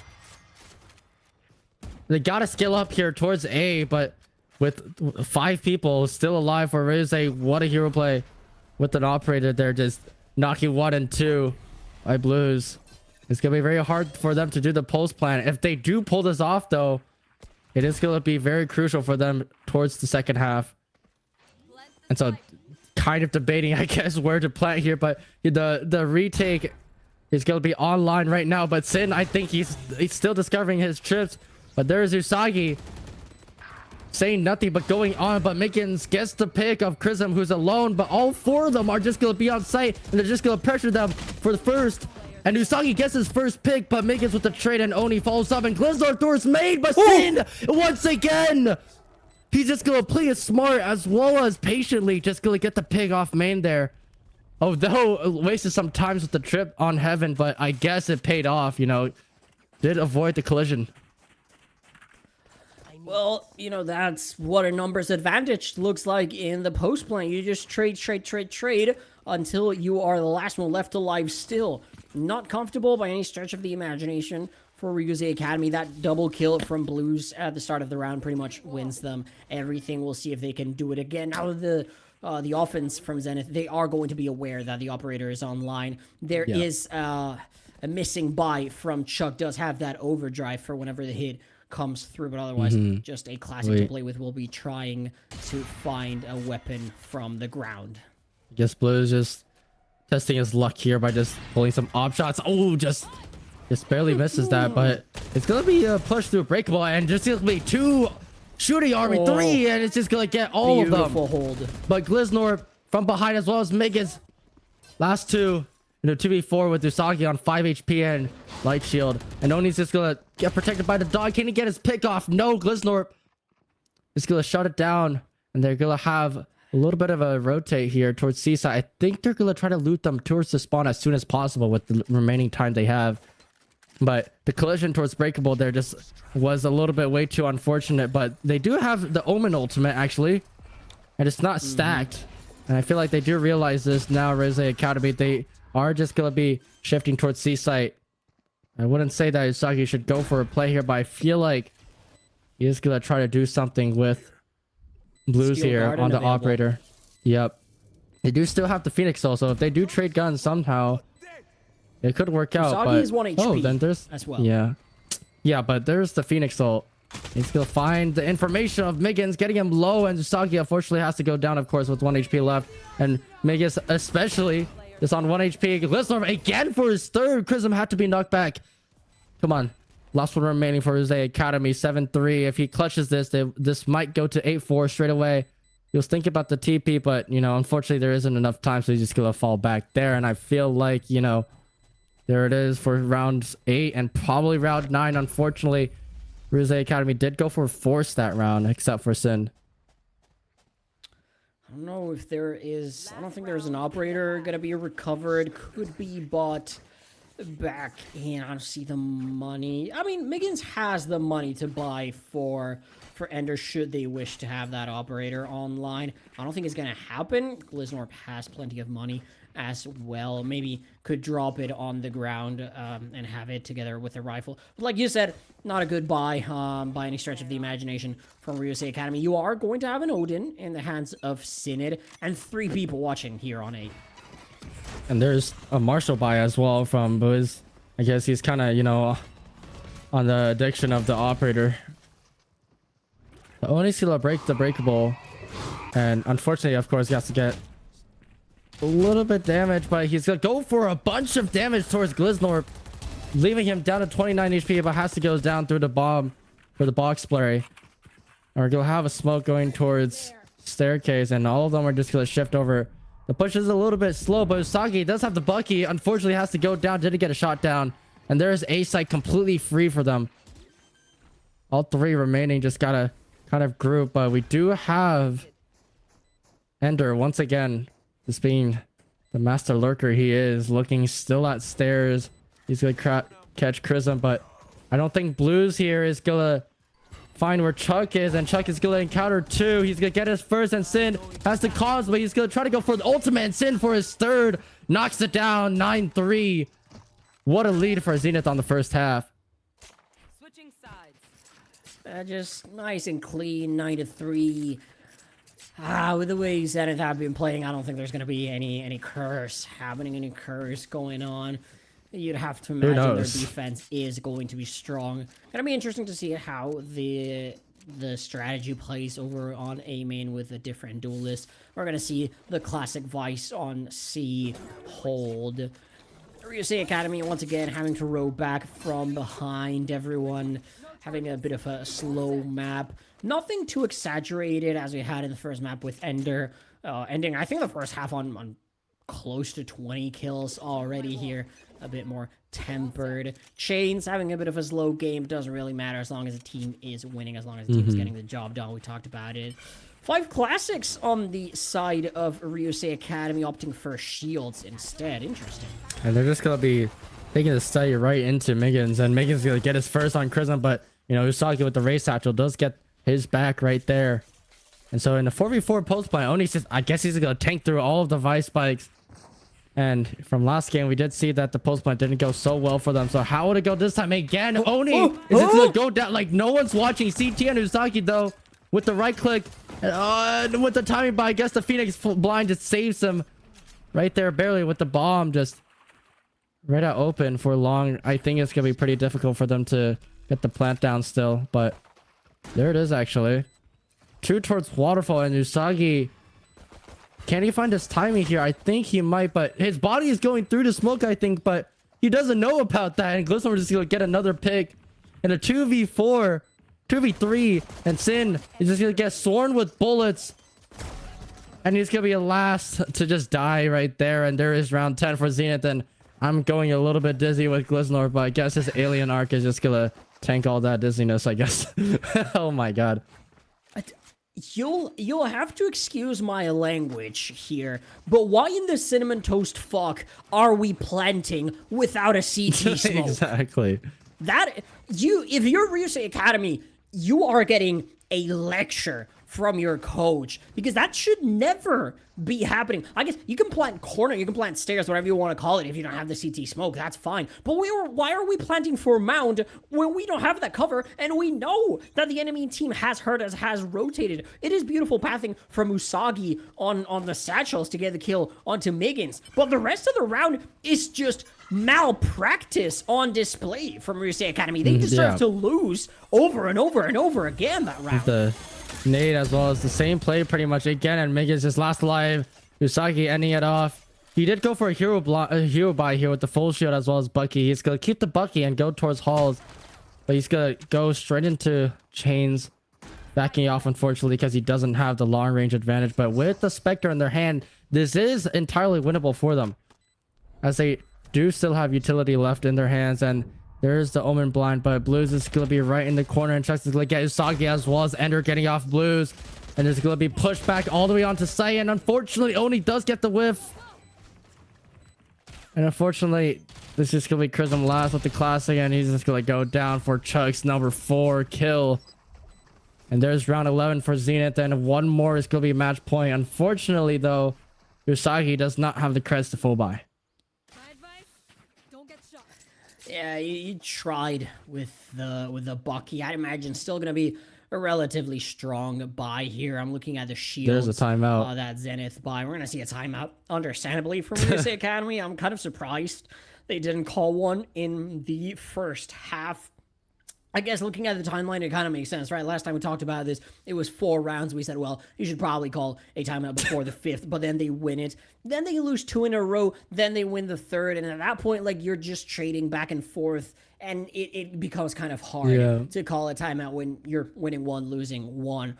But it's just not good enough from Ryusei Academy. They suffer from the worst weaponry. The buy isn't exaggerated as well from Zenith, so they still have money to buy here, maybe invest in those heavy shields that are going to counter the outlaw, maybe buy an outlaw of their own if you're Ender, because you know the buy isn't going to be perfect here. You have to choose between the rifle and the shield if you are Ryusei Academy. Just in general, not pretty for Ryusei Academy. They should win this round, but then again, they've gone twice into C. They've gotten the plant down, but they haven't been able to hold it. It's kind of the same over and over again. They just can't seem to be able to hold the post plant. Again, we see 3 rifles, a sheriff from Usagi. Makes sense, seeing that they bought the Bucky in the previous round. 2 players that are going to go down to a single outlaw shot in the side of Ryusei Academy. Chuck, getting the first pick off Sin there. The B main push did go pretty well at the start, but unfortunately he had to go down, and there's going to be a lot of chaos here, and Listener just going to Omen TP away from there, leaving Oni at around 82 HP. They have all the information that there's plenty of player towards B, but I guess now they're just going to take the bomb, and they're just going to move over towards A, and what? No one shoots the fade eye there. I mean, I guess, but Chucks is going to go around, and Ender, unfortunately, couldn't get the pick. He did bring Chrism all the way to 10 HP, as well as Chain is also at 10 HP right here, but him alone on staircase is really not going to be enough to hold this down. So Asai is pretty free for them to just take, but the smoke is, I think it's too much pressure for them to actually do anything. Yeah, they've got the weaponry advantage on most players, but I don't know if the HP is there to match. Yes, several players on Zenith are low, but I don't know necessarily Ryusei Academy are aware of that. The showstopper is out. Is it going to find anything? No one's on side, so it seems like not. They are not aware of the drop player finally there cleared. It is. And should be a good post plant for them here. Yeah. They've got all the weapons, they've got the numbers advantage, they've got the positioning. If they can't hold this, they're going to go to match point, and you know what? If they can't hold this, they don't deserve to win. Okay. But three coming up heaven. I'll say it as it is. 3 coming up heaven here. I guess all going towards drop. If they had to raise it, that would have been insane. But Usagi and as well as Oni knocking it down one by one. There's no utility use whatsoever for A-Site. And I guess, there goes the round. But Ryusei Academy still got a long way to go. They're at a 7-round disadvantage, so if we can get a little cam on the coach, I kind of wonder what he's thinking of right now. I mean, this is kind of the same situation as Sunset, right? You win the rifle round that you have to win. In this case, in your offense side. Question is, can they keep it rolling here? You're going to have the operator on only low shield, so it's actually going to be operator versus outlaw. Both snipers are going to kill in one shot. Of course, the operator is going to be more powerful against the rest of the team.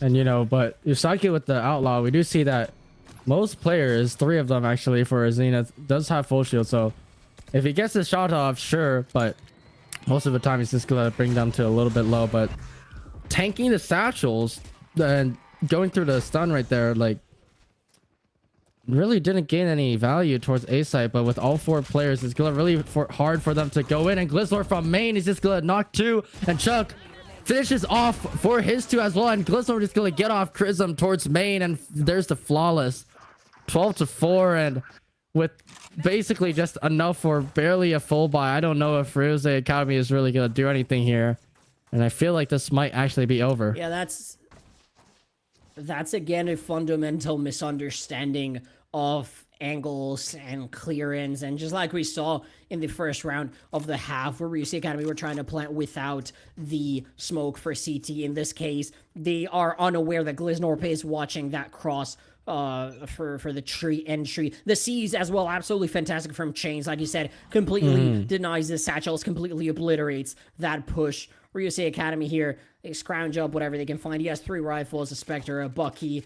Not sure if it's going to be enough the way Zenith are playing. Yeah, but well, here's all 5 players towards B, and we will see a lot of utility be used here. But into the Vice setup, I think this might be a great read by Zenith. And there's the first pick. Unfortunately, Usagi going first had to be the sacrifice, but there's the trade by Blues. But with all players being pretty low, Minky's just going to end off with another pick on the steal there. And Sin just tries to bunny hop away, but with the bomb, he's just going to be falling down towards B main. And Chrism, unfortunately, has 3 points away in order to get his ultimate, and he does get the operator. But in a 2v3, it's still very hard for them to play this, especially with not much HP left for Oni on 37 here. And with 3 people on the rifle, they can just hold down this B main space and stall as much as they want. The problem is this operator. If you could have recovered a rifle, maybe there would be a chance. But why are we peeking into an angle with the op? Yeah, but 20 seconds left. I think they really got to go now in the Vice blind. Didn't blind Chrism, and the operator is going to find value with Oni on the first one. 15 seconds left, though. They got to sprint. They got to go forward. Come on now.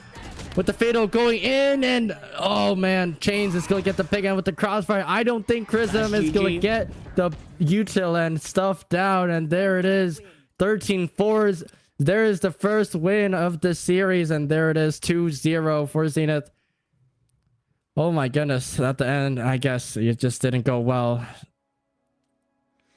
Yeah, at the end of the day, it's kind of a classic case of one team being clearly better than the other. It was a valiant fight, I think, from Ryusei Academy.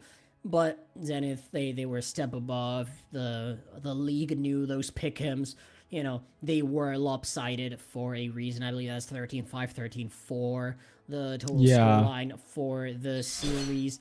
I think all you can say is GG's, well done, Zenith. They're gonna be a team to watch moving forward, but we'll see how the season progresses. Here, first kills really reflecting the story of the map more than they did in the first one. Yeah, the first map it was 10-8. With the scoreline being 13-5. Here, a bit more reflective of what actually happened. No thrifties at any point in the series. Post plans, again, overwhelmingly in favor of Zenith. One clutch technically being awarded to Ryusei Academy.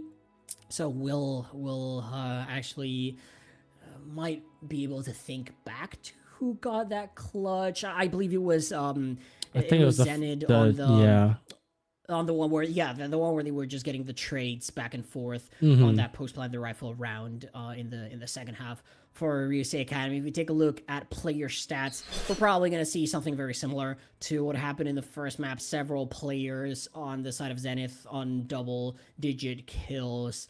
On the other side, maybe you will have 10 kills on one player, but I'm not sure even that. Blues had a few good rounds here and there on 11. On the other side, Gliznorp actually leading the way for Zenith. He did have a few rounds towards the end where he got, I believe, a couple of 3Ks in a row or something like that. Just a good just gotta performance. Notice overall, that I'd say, Chuck was, from Zenith. just Chuck was the MVP, but from both sides here, I'm gonna be honest, they kind of played this game a little bit more better than the other one. A little bit less, more mistakes and all that, but unfortunately, by Ryusei Academy, the pushes just wasn't there. Like, kind of just left their planner, or sometimes just planning on site alone, or sometimes just kind of giving them the opportunity to actually do the retake, because their positioning is really like solo heavy and they couldn't get the kills off. And for the most times, Gliznorp also, especially towards that A site, just locks down wherever single area that he is looking. So great job by him over there. And we do see, though, for Seaside, there's a lot of back and forth towards this map. Like for Seaside, for example, Usagi always goes towards behind Miggins and try to get the pick, but there's sometimes there, especially when it's flipped, Blues with that interesting just jump on the box and getting the Phantom and somehow getting 3. There's always some back and forth towards this game, but unfortunately Zenith, with a little bit more of a standard play style, takes the lead, just getting 13-4 and winning this game.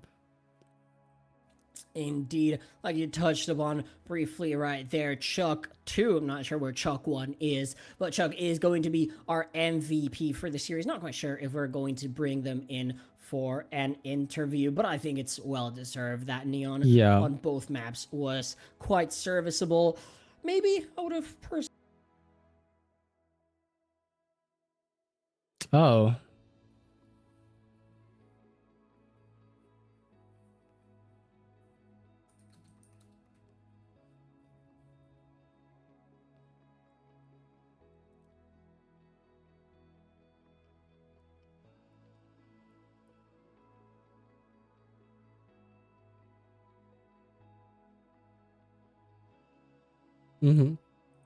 How would you say, from the second game there, just want to mention, for the other team, for our respect, how do you feel like of the Phoenix play that one time where the guy just jumped on the box and got the Phantom and got 3? What were your guys' reaction for that part?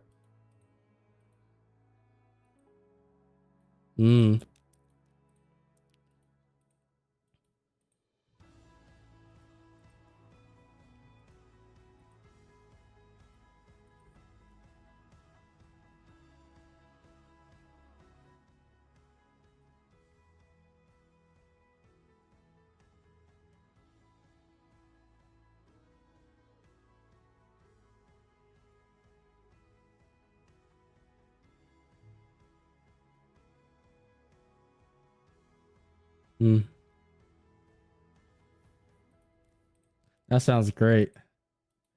Well, just before you leave here, actually, let me just ask you: do you have any messages for the next opponent that you might actually play in this next competition? Any messages?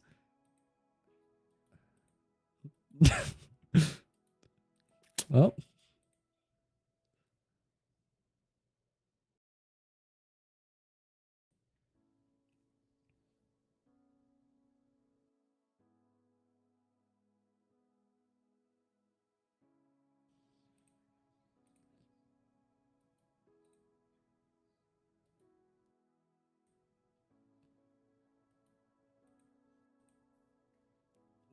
Nice.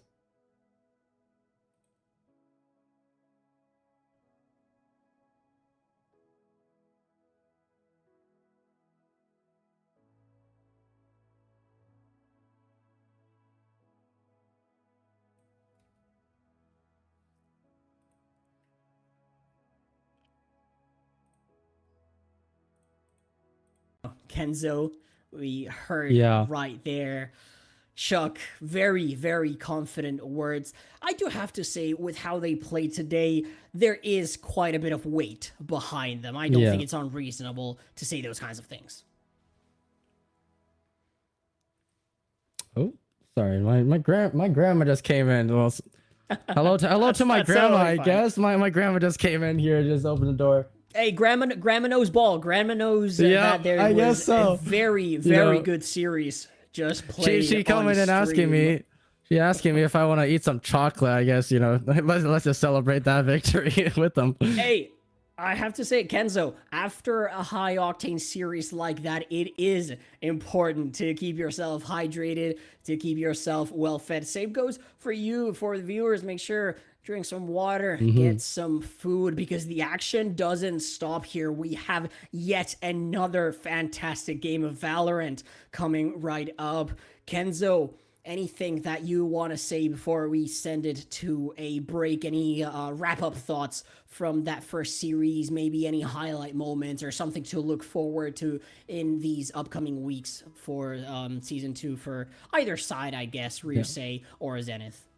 I'll be honest, from both sides, they played really well in terms of their skill, and a lot of highlight moments. We've seen a lot of great plays, odd plays. But especially, I just want to quick talk about how, especially the first map on Sage, we had Ender just every time on the lurk. But they caught up afterwards. Ryusei Academy. But for the most times, I just want to say one more thing to chat, as well as to everyone watching. Stay hydrated, as well as just get some rest. Whenever you can. But to me right now, well, there's the water bottle, I guess, from you. I got mine. I got Gatorade right next to me, but it's filled with water. But yeah, that's all I have to say. And so, just ending this off. You go ahead. I am so glad to hear that everyone is staying hydrated, especially us casters. We need quite a bit of water. And I'm also delighted to say that we will be having two players, or two, I guess, people who played a role in this last series come in to bring you all the action. Of course, your next casters are going to be Chains, the IGL from the winning side on Zenith, and Alex, the coach, on the unfortunately losing side of Ryusei Academy, to bring you all the action. I am going to be stepping over to the observer side of things. I'm not exactly going away, but for the moment, we'll just go to a little break, make sure we got the turnover scheduled properly here, and we will see you right back with some more great Valorant action. Don't miss it. See you guys.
when time can move so slowly. And in the distance I hear voices. Are they real or are they in my head? I'm lovesick. You got me lovesick. And I'm lovesick. You got me lovesick. And now I feel alive. Feel alive. Feel alive. Feel alive. And now I feel alive.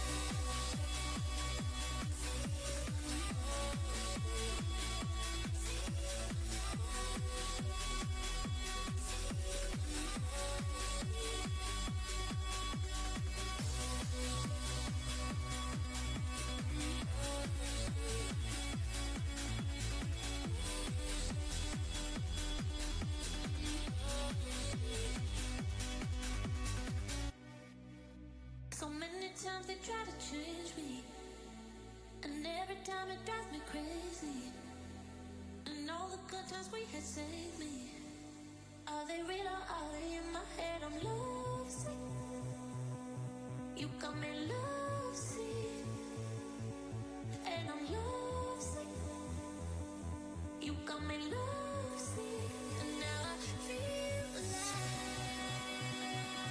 Feel alive. Feel alive. Feel alive. And now I feel alive.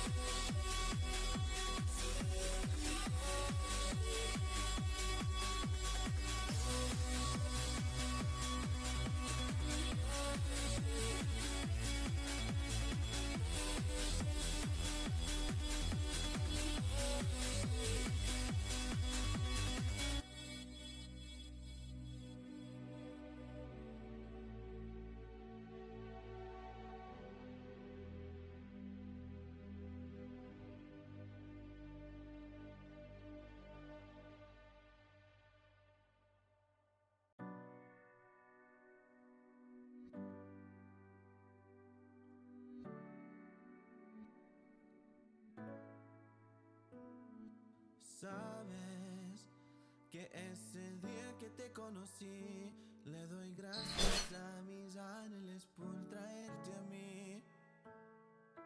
Eres la estrella que me alumbra mi oscuridad, me haces soñar y me haces pensar en ti. Y yo te quiero cumplir todos tus sueños y sí, te quiero atrapar, te quiero amar con todo mi ser. Y tú luego vas a ver que tú tienes el poder de hacerme feliz, salir adelante. Wanna know more about you, got a lot of work to do. You keep me thinking about you, so you know this love is true. Wanna know more about you, I got a lot of love for you. And every day and every night, you know I got you on my mind. You are my fire that burns bright. You know this life's about you and I. You know that I'm gonna try, cause you are my light. You know I wanna make you mine. Te quiero cumplir todos tus sueños y sí, te quiero atrapar, te quiero amar con todo mi ser. Y tú luego vas a ver que tú tienes el poder de hacerme feliz, salir adelante. Wanna know more about you, got a lot of work to do. You keep me thinking about you, so you know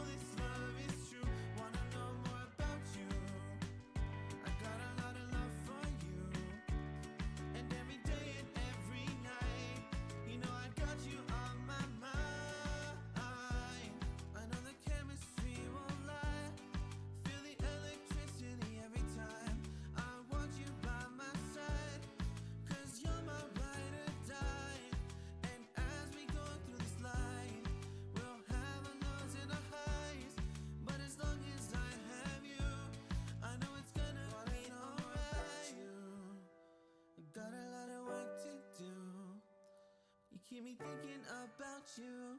So you know this love is true. Wanna know more about you. I got a lot of love for you. And every day and every night, you know I got you on my mind.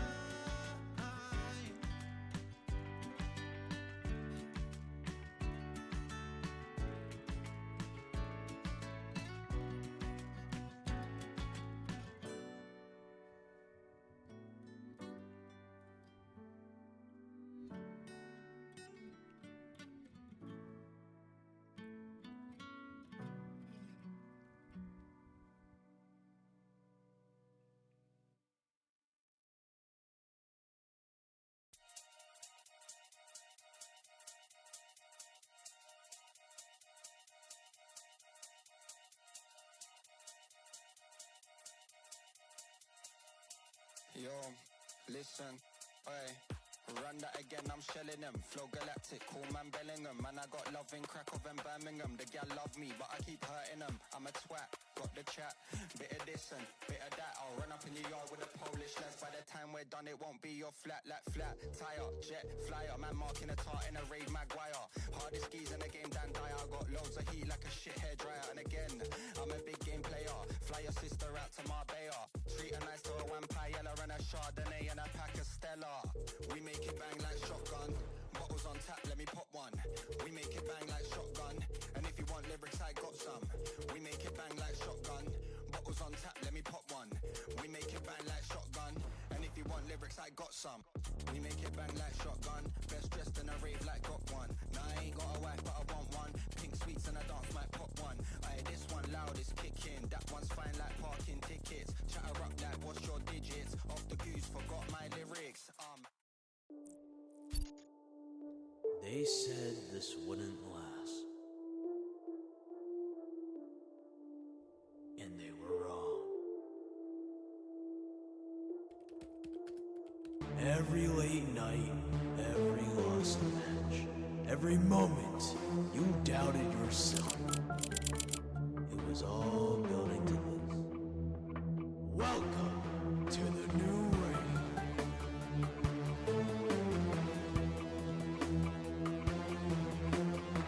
The spring is good. Dark matter with the perfect spray. From Jersey, we get the ace. 5 guys take season 1 of the Empress.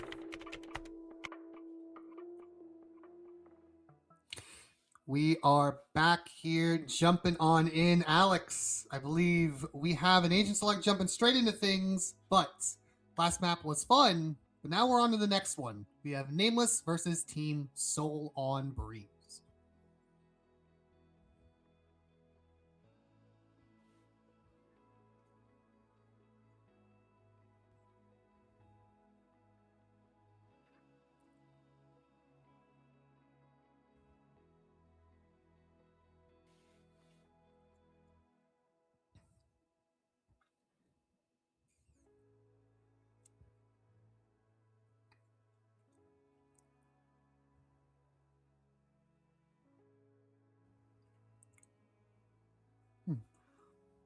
I don't know. I guess yours is interesting. I think yours is still viable in the right hands, but you really have to be considering what you're going to do. And then also both teams popping up with a Gecko here, actually. So we have double Gecko matchup as well. So probably really leaning heavily into the Gecko Flash and also the Gecko Kit, which used in the right hands is still very viable.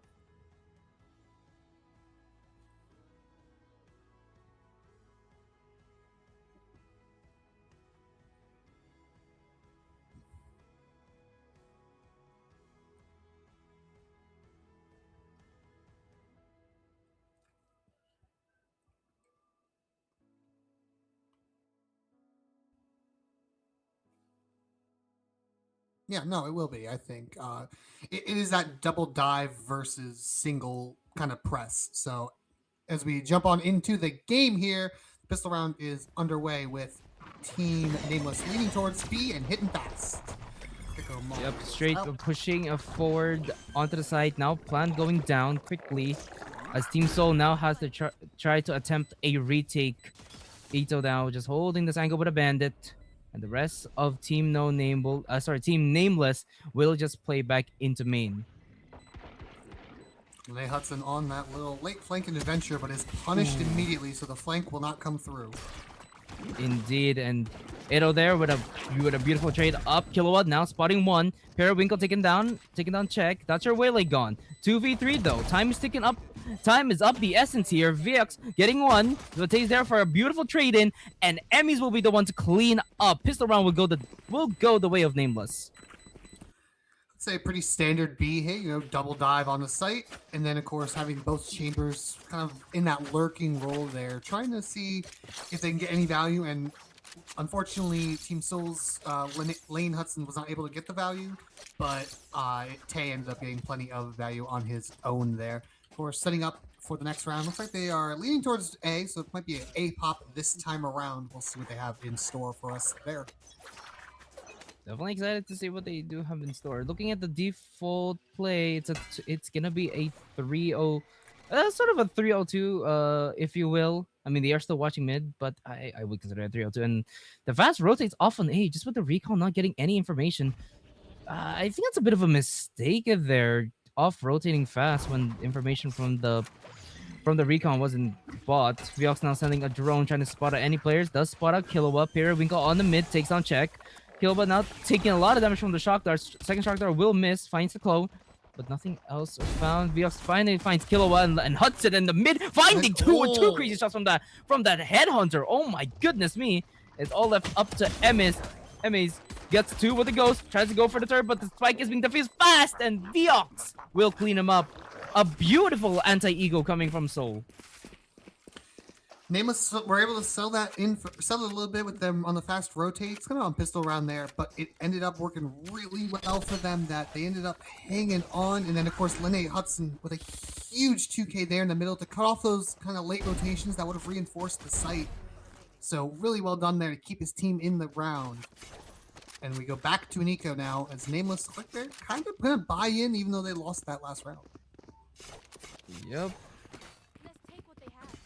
I'm getting this is I feel like this is gonna be a close game just based on the first two rounds alone, but I can't make any more assumptions other than that. Now they do have the weapons on them. Soul's economy is a lot better than Nameless, but looks like they're fine with just forcing into it. Economy wise, they're not gonna be looking too healthy. Wingman already sent. Tay at least gets one. Periwinkle goes now down. Check taking down Hudson, but the flash will connect and only Kilowatt will be found. Luckily, the chamber TP from Tay will save his life for the time being. OC737 at least gets one, but gets traded out right away with Viox and Eto taken down three players from the side of Nameless. Nemis check all that's left of this Nameless squad, holding the spike as close as they can. Check will fall. Eto ult now pushing forward. TP what? Oh, TP straight into the Gecko ult. Oh my gosh. And Nameless will get the bonus. Holy. Well, hold on there. So again, kind of a standard hit, but I definitely think Team Soul were caught off guard a little bit by that buy, them buying in, but obviously buying light on that early early bonus for them ended up benefiting them anyway. So I would say definitely well done there. Again, the kind of default mid, they were retaken well. They were able to help. It's kind of a little bit disjointed on that retake, but once they were able to kind of retake, they did a good job being it to a 1v1, especially after losing so much early on. So really, it's all the rounds have been close.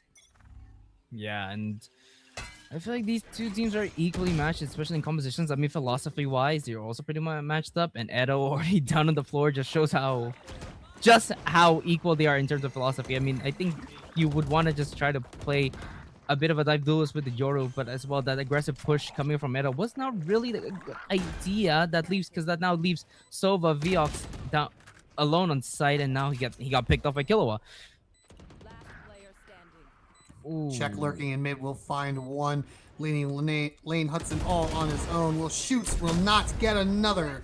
That'll be round number 3 on to Team Nameless. And honestly, really well done there. Kind of, it's the basics like it. Didn't need to overthink it. They were down. They had the econ down. Just hit a site. Don't worry about too much. Of course, looks like Team Soul will have a buy back up. Also pulling out the operator on lane. So we'll see if the operator can get any value there. And honestly, lane setting up towards B as potentially the lone site anchor, but maybe Ito hitting your TP coming to reinforce. Yep, that Yoro TP should still last enough amount of time to be able to rotate right away back to the A side. And looking at Nameless right now, they're gonna try to force. They're gonna just do a little bit of an ace split. Periwinkle though on mid doors is aware of the possible push. Now we'll stall them for the time being. That Yoriko going forward immediately gets shot and flashed.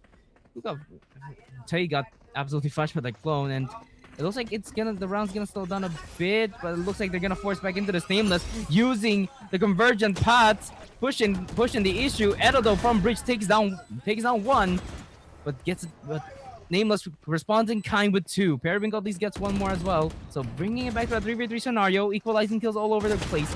OC getting 1, and Periwinkle will continue to get another. 2v2 now, equalizing picks all around. All that's left is Lane Hudson with just a whoa, what's that? What the? The whiffy but trades out in the end. The op will be recovered by Team Nameless, though they're 4th on the round. So kind of just a mid split there, and then they use the waylay ult. So really nice little A there, kind of splitting on that site. Look at the economy, of course, back down to a broken 5, but Team Soul coming up on some big ultimates. The Yoru and Silva ult combination could be really, really good. Thrash is always a threat, and looks like they're going to try and potentially buy into this round, potentially, with a little bit of a buy. Only an Omen ult on the other side for Nameless, but right now, looking like they're leaning heavy towards B. Yep, and look at Lane Hudson's aggressive push here once again. Laser teleport will keep him safe. Unfortunately, Edo will fall. The flash will not keep him safe though. Now spotted out. What? Gets 1 anyway. Wow. Still gets 1. What are we doing? Nameless though, at least will take him down. And now it's up to Periwinkle, Viox, and Jigglypuff to try and go for a 3-on-4 retake. Killua taking down Jigglypuff. That just smokes dead on the floor. Periwinkle will get the trade. Viox with only a classic in hand can try to recover a weapon here. Setting down the shock dart to try to do some damage. OC is also found. Now they know where these final 2 players are playing out, most likely with the operator. Operator is now in main. And Emmy's just in the back. Flop. And Emmy's and Tay will be there to clean up the final 2 members. 5-1 so far. Nameless is taking this game and running with it. Lane Hudson did a really good job there, managing to be aggressive, got out, and was able to, even though he was blinded, the Gecko blind, managed to still take 1. Does a really good job at that, and now obviously has that chamber ult online both ways, but it looks like we have a timeout being called, which honestly probably a good idea. I would assume is Team Soul calling a timeout to recheck and kind of regroup a little bit. You've got your chamber ults online, you have your Gecko, you still have your ult as well, so still plenty of things you can do. On the other side, the economy starting to build a little bit for Team Nameless, so this is obviously a big round coming up here. Tay sitting on plenty of credits, really everyone minus Check really able to buy into the next round, but honestly probably still able to buy. It looks like Killua might use the knives this round to try and save some money. Yeah, and that choice to go for that save will probably have a lot of benefits. Even if they lose this round, they still have Killua with a lot of credits. Could buy up Check if Check does die in this entry push, which looking at how they are playing this composition, they really want to go just fast and furious into the side. They don't care how many players are on site. They're going to push it anyway.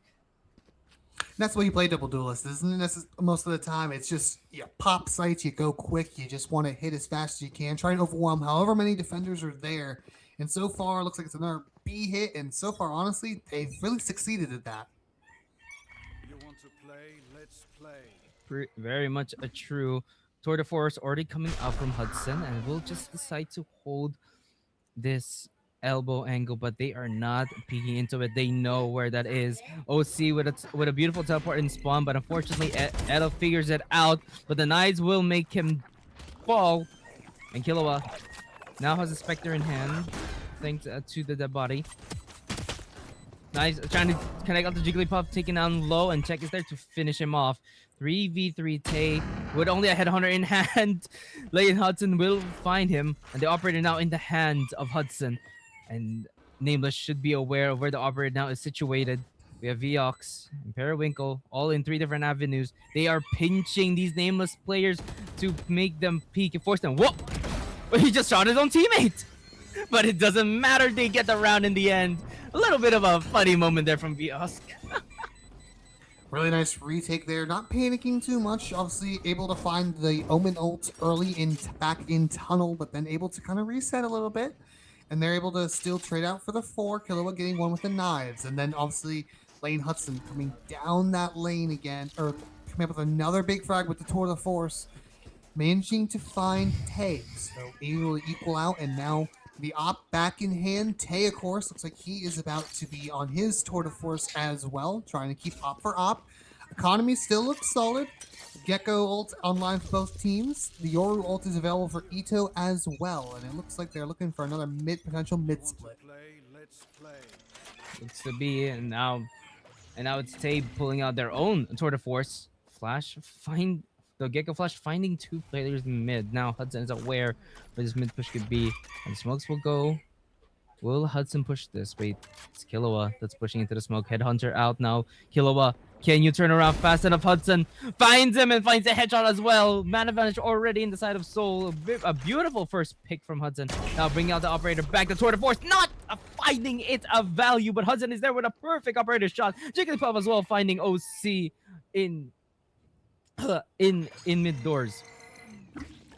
Getting back towards A now. Obviously have Gecko there. A little whiffy, but MZ manages to win. Lane Hudson trades out though. Then we have a 1v3. Check. Having a hurry though. He's not in position to deny this defuse, and it looks like it might just come through. It might just look to be a save for the side of Nameless, and they are now starting to struggle right after that timeout from Soul. Looks like Soul has finally figured out what they want to always do. I mean, Nameless has only been ever wanting to do mid splits and fast hits, but looks like Soul are now playing a little bit more discipline to counter their aggression. Lane Hudson again in that mid, but having that operator, which is such a good tool, and a nice Tour de Force headshot there, or a nice headhunter round headshot to get the kill on Killua, who was punished for pushing through his smoke and not clearing his angles. Setting back up, it looks like a little bit more of a default this time around. That op, of course, at doors here. Might find a target. Just might, and it looks like this round will start off with a little bit slow. Ito getting all the information that his team needs. Now they know where the default is happening, and Hudson is playing this dangerous game. Is unaware of where. Is now aware. Sorry, not unaware. Now knows where the players are. Check, peeking out, unaware. Knife out, not really with a gun. And Hudson will find the first pick. However, the real hit was a side perfect fake from Nameless. However, there's someone in the smoke playing around. They should know that Killua also knows where Viox was playing at. OC now take down Edo. Lane Hudson now with the operator will take down Killua. And all that's left is once again we're back into a 3v3. The equalizing picks are found from Hudson. Ult, send, finds one. Now they know where Tay is hiding at. OC tries their best, their damnedest to protect their teammate. It's all left up to enemies. They have an ult of their own, but the question is, will they invest it? Operator found. Jigglypuff now knows where this other member is. Goes in for the ult. He will go for it, but the defuse is going. It's sticking away by Periwinkle. Oh, Perry, I think MZ's trying to see if he can maybe get around with it, but no, not able to find it. Really well done by Team Soul there. Buying time, taking their time on the retakes. You don't have to rush. I think that's one thing that when you know when the plant is, you don't have to rush all your retakes. Now, obviously, great value out of that dimensional drift from the Yoru to find that only a couple players were over towards B. So there's only a couple towards B, and you know they're not coming through doors. You know they have to be going MA. Yep, exactly so. Now Team Soul now finally figure out the plan of Nameless, and check, dashing forward, not being able to clear that angle where Vyas was playing a beautiful up angle. Man advantage once again for the side of Soul. Nameless there. Ito now continuing to find good picks, taking out Kilowatt. Unfortunately gets traded. Jigglypuff now rejoining the squad. OC taking up Periwinkle. It's back up to a 3v3. Beautiful equilibrium found. Tay finding Viox. And Jigglypuff again, once again, finding the equalizer. These two teams have been going back and forth with the trades, and it's absolutely been incredible to see. Time slowly ticking away. They need to peek Molly Sense. We try to prevent the plant, just prevent the defuse a little bit longer. Paranoia as well. Pushing forward is OC. Takes on Jigglypuff, but the time is no more. Team Nameless will take the half. Really well done there by Team Soul. And Lane Hudson comes down to the spikes. I'm not able to save. Really well done. It was dire early on. They were down in the depths a little bit, but they were able to crawl it. They were down the 3v5 there, but able to kind of find a couple of picks, trade each other out, and they were able to find themselves in a one-on-one situation where they were able to work down that spike timer. So really well done there, kind of fighting back into the round, trading out as well. I think you mentioned it. Both teams doing a really good job of trading each other. Like, it's not been like a rollover necessarily. They're finding the trades. They're keeping each other close. Looks like Lane Hudson will have that tour de force here on A, looking to get another pick. Yep. Once again, tour de force spotted, but the tour de force will not hit. Wait, here we go for a reattempt. Flash will continue to push out Hudson. And tour de force will just go back on the angle. Paranoid as well. Santos try to stall Nameless for as long as possible, and they're gonna get. And now they're continuing back a rotate over to B side. Edo though is on the side. Jigglypuff now is aware that the possible rotation has went through, but Killua is there in mid, hearing out any information they can gain. Ito with the first 1v1 takes on Emmys. That's her Gecko gone. Finds another from Shek. And next up is Tate try to challenge. Killua now found in mid. Jigglypuff is wise to it. It's all left up to Tay and OC to try their damnedest. Ito taking on Tay. It's all left up to OC with a 1v4. A difficult task asked upon the controller of Nameless, but not to be done. Kind of pulled that punt fake over there, but they did, in which they had 3 players, but they weren't able to quite get rid of Ito, who did a really good job as an anchor, getting a couple of kills there. Did a really nice job here in elbow, holding down a couple, manages to find the Gecko, manages to find the Waylay, and really hold it down into the round, keep them alive. Was also did a really good job there. Lane Hudson, of course, having the ult. But there are ults to work with on the side of Nameless. You have that Waylay ult, which was really deadly the last time it was used. And both teams, of course, on the Omen ults. We're close to tour de force from Tay, and then we also have that Silver ult from Vlox, very close online as well. Pretty much, yeah. They just now need to play this a little bit carefully. Operator now known. Tay unfortunately falls. We lose that tour de force right away into the round, and this last round of the half is not looking good for Nameless. Edo finding OC as well. Killua now needing to find a pick on Periwinkle, but Periwinkle will be wise and falls back. Edo now using the ult does not clear elbow that well. Killua still up in the upper elbow, but he finds the spike. Oh no! Time dropped, and everyone from Nameless will just fall. It is a 6-6 half. A beautiful, beautiful way to start map 1, isn't it? Looks like we got ourselves a very exciting series on deck indeed. Now, of course, shifting over to the attack side, it changes up a little bit. I think if you're Nameless, you got that double duelist comp, you probably want to be pushing some extremities. You want to be taking space. Of course, shifting over, looking at Team Soul now, you can do a little bit of quick pops, but you only have the Yoru. So obviously, once that Yoru TP is out and that flash is out, Yoru doesn't have much util left to use on these sites. But Geckos, I think both Geckos are being very valued here, as obviously Dizzy's not getting shot this game. I think an adjustment for both teams is you start to shoot the Dizzy, these kind of attacks start to fall apart a little bit. True. You really need to start shooting that Dizzy, but I guess just well, beautiful. And Tay with a beautiful headhunter shot of his own will take down Hudson. Now you have no more flank watch for the side of Team Soul, and they will just look to back away. But Team Nameless is maybe making a bit of a mistake by fast rotating. Nope, never mind. They will go back. Clone will be sent to try to trigger a push from Killua, and looks like he wants to go for it, but the team is calling to just chillax and fall back. They are aware of the potential rotate. OC is already deep into elbow. A little bit of a skirmish in mid. Spots out 1 though. OC now needing to fall back. Teleport will be a little bit. Oh, it was almost a little bit too late. Edo already taking control of the entire elbow push, and they will just be able to get the spike down.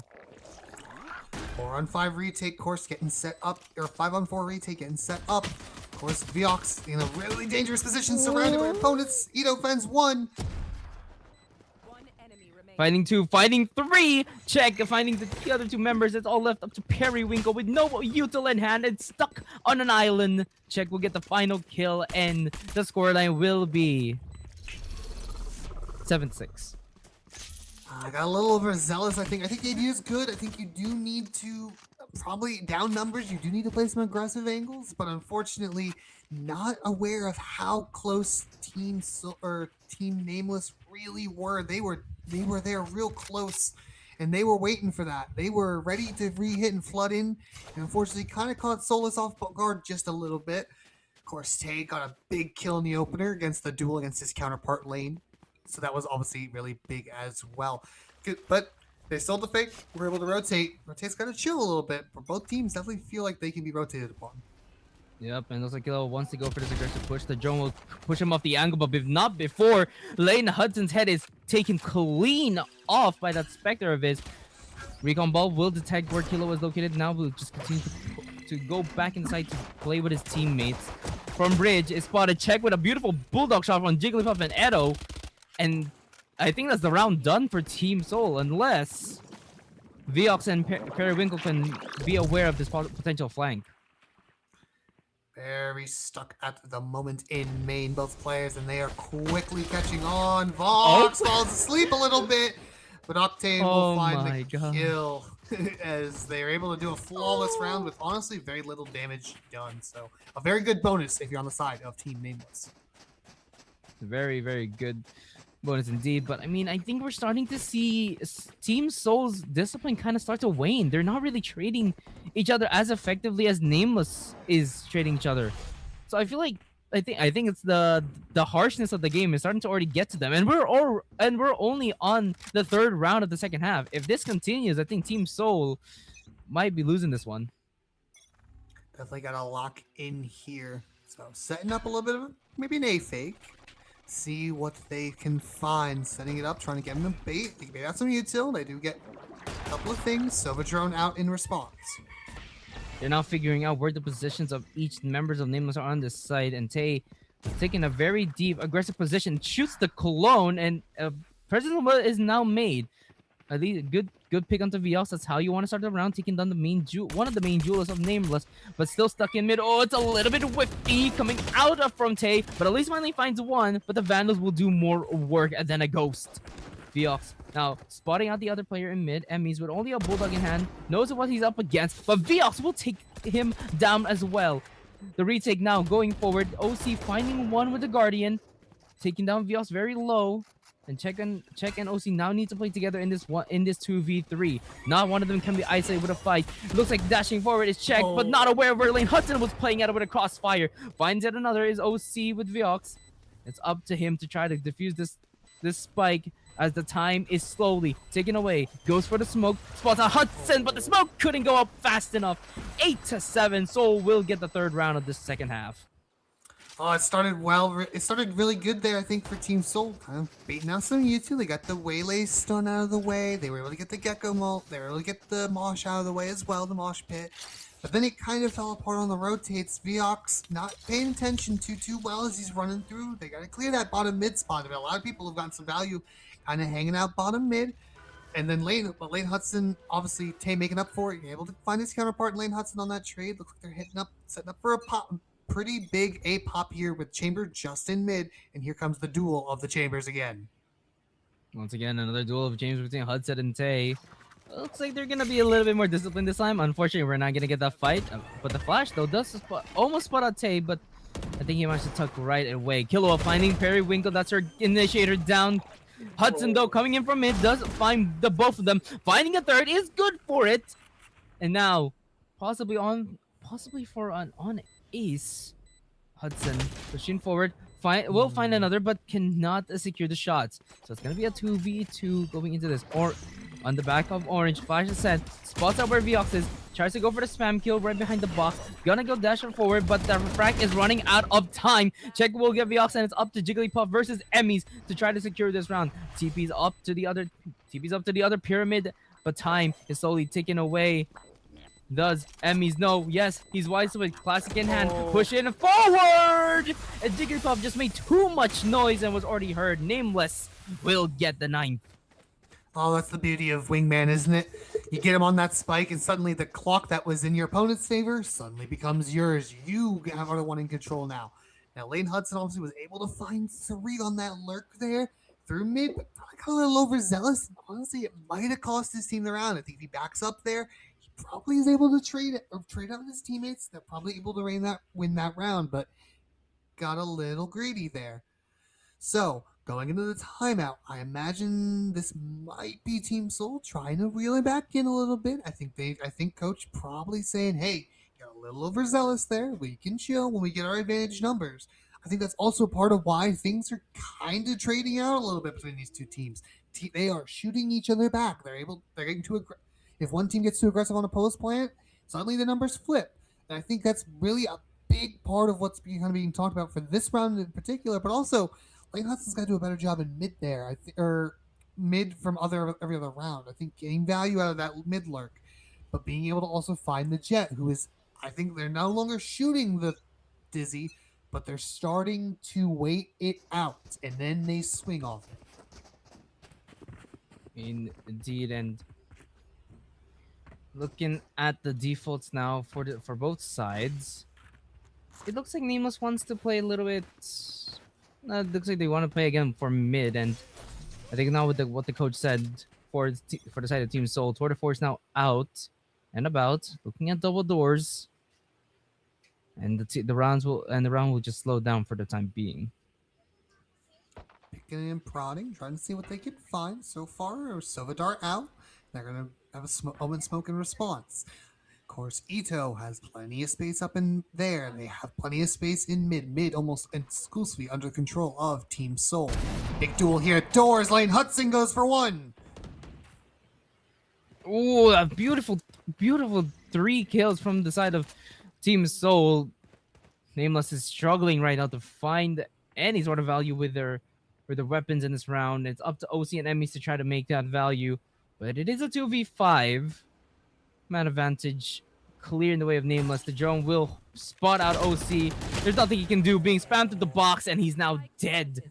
It's all left up to enemies for a 1v5. And he will not be able to start it at all. 9-8. This game is keeping them close to each other.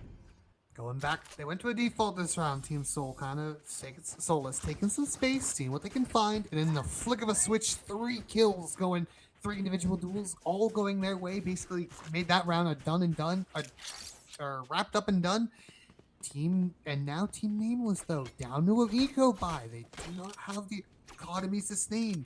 So the back and forth battles between the 2 rounds, the flip flopping rounds, has really damaged their economy. Big round kind of setting up for a potential A hit, but maybe a B fake.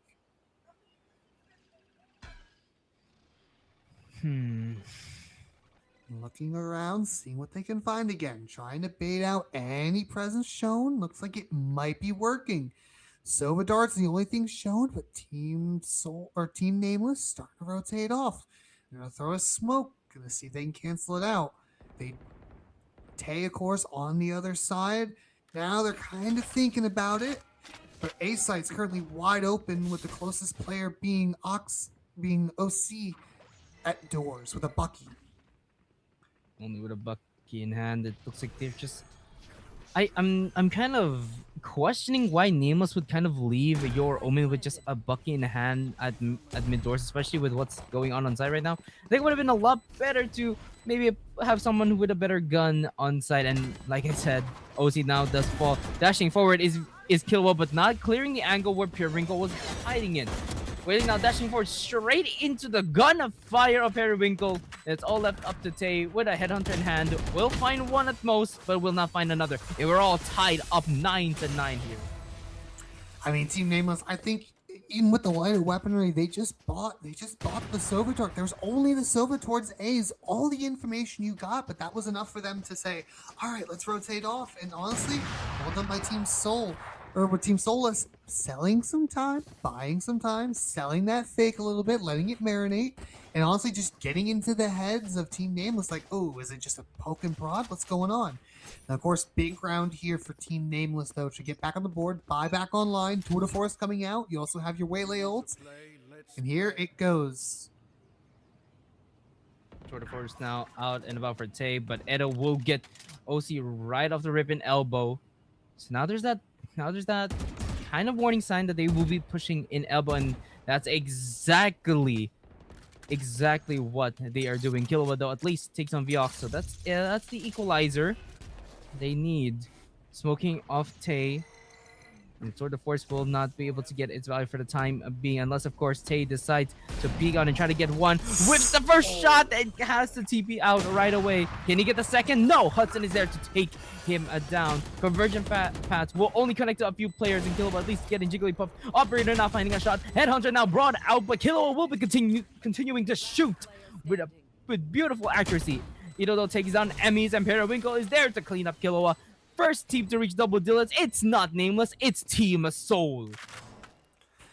Really well done job there by Team Soul, kind of battling back a little bit. You know, Daniel Hudson they were able to kind of wait out where Tay was going to be. Did a good job finding him there. And then obviously Lane Hudson able to trade it out.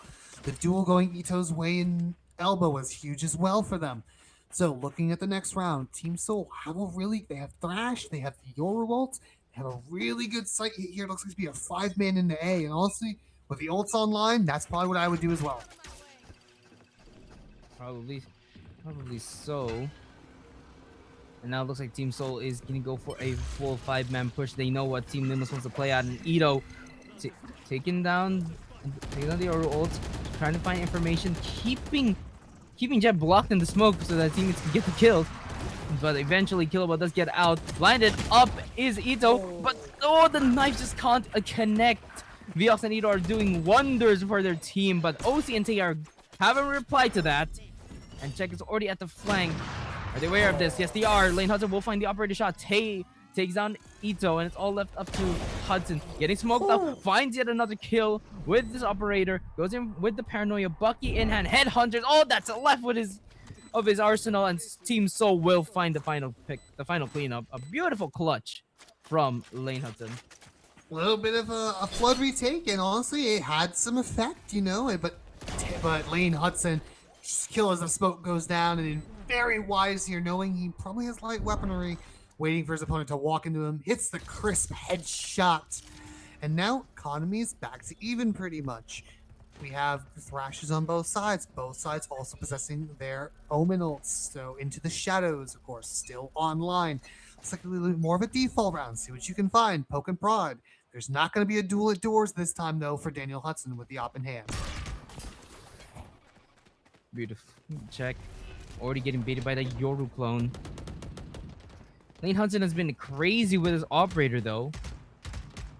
Check just spamming through the smoke, trying to find a link of damage, and Periwinkle already deep into A site. They completely left A open.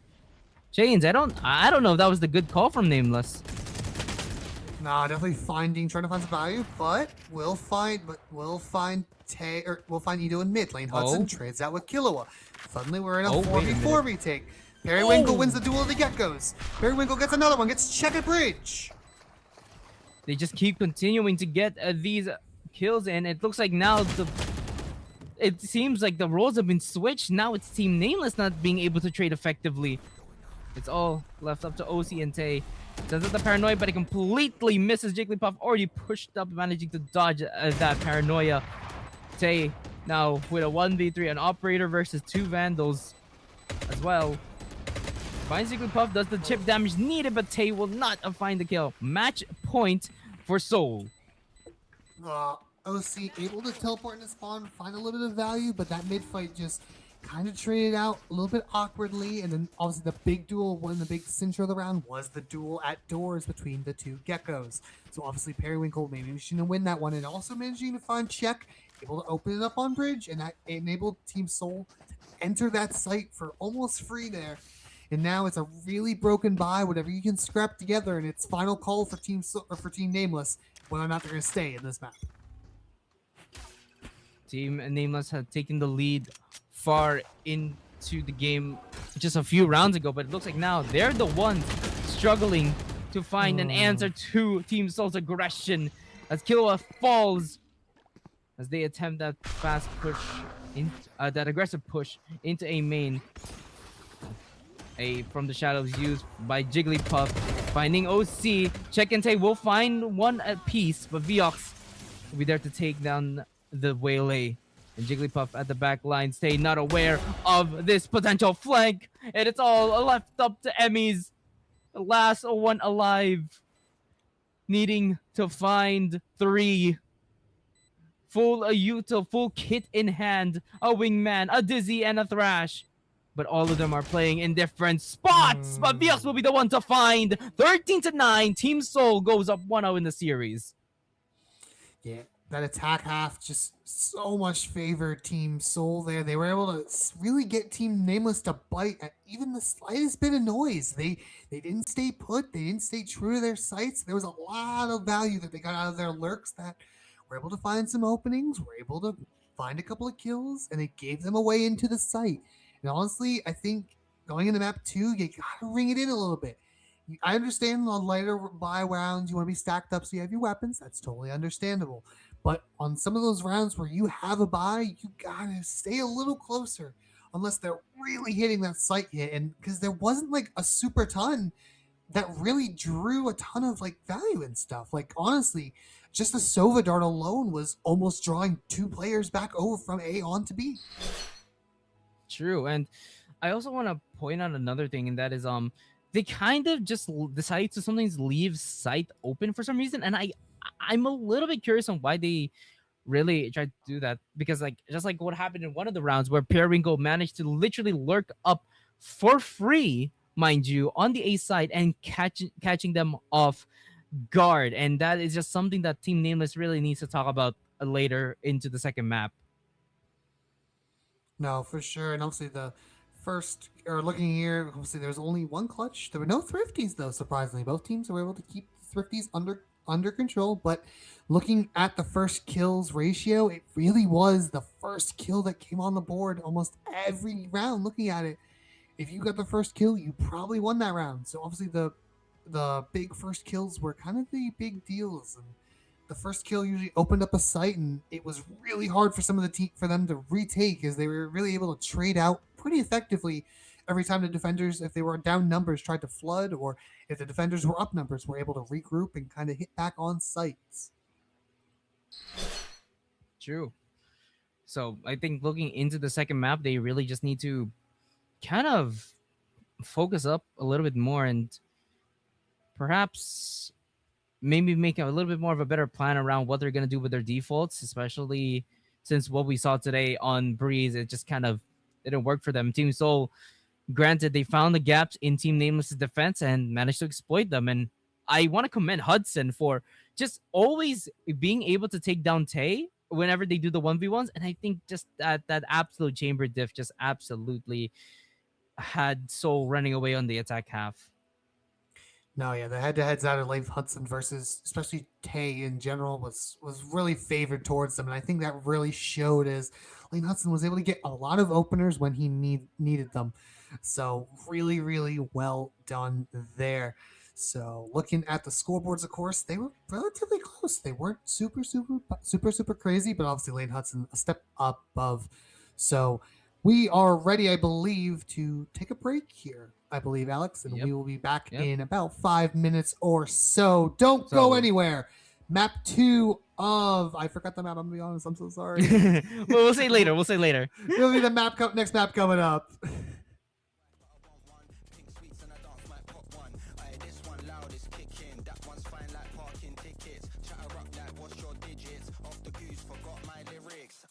Getting silly at the function. 2 pints of beer and my brain can't function. Drive fast, don't stop at the junction. It's P, I don't need introduction. Yo, they already know what I'm on. Won't slow down, but I just carry on. I make tunes for the gal and tunes for the dons. We make it pop off every single time that we're on. We make it bang like shotgun. Bottles on tap, let me pop one. We make it bang like shotgun. And if you want lyrics, I got some. We make it bang like shotgun. Bottles on tap, let me pop one. We make it bang like shotgun. And if you want lyrics, I got some. We make it bang like shotgun. Bottles on tap, let me pop one. We make it bang like shotgun. And if you want lyrics, I got some. We make it bang like shotgun. Bottles on tap, let me pop one. We make it bang like shotgun. And if you want lyrics, I got some.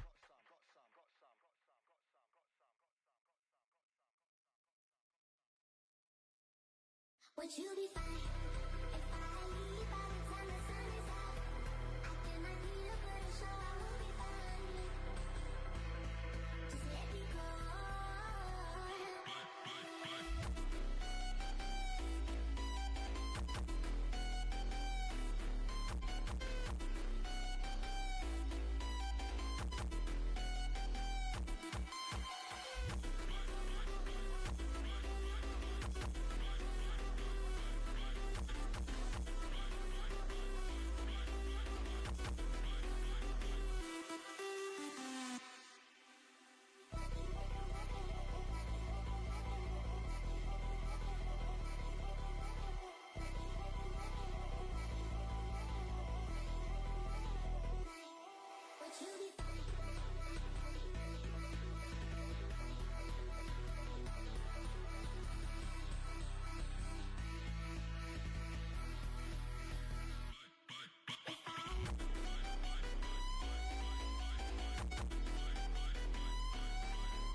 Hello everyone and welcome back after that quick short break. That was a fun match on Breeze. Oh no, it's not. Now moving on to the second map, which is hopefully a little bit more exciting. Which the second map is it is gonna be Haven. Never mind, it's even more boring. Let's go.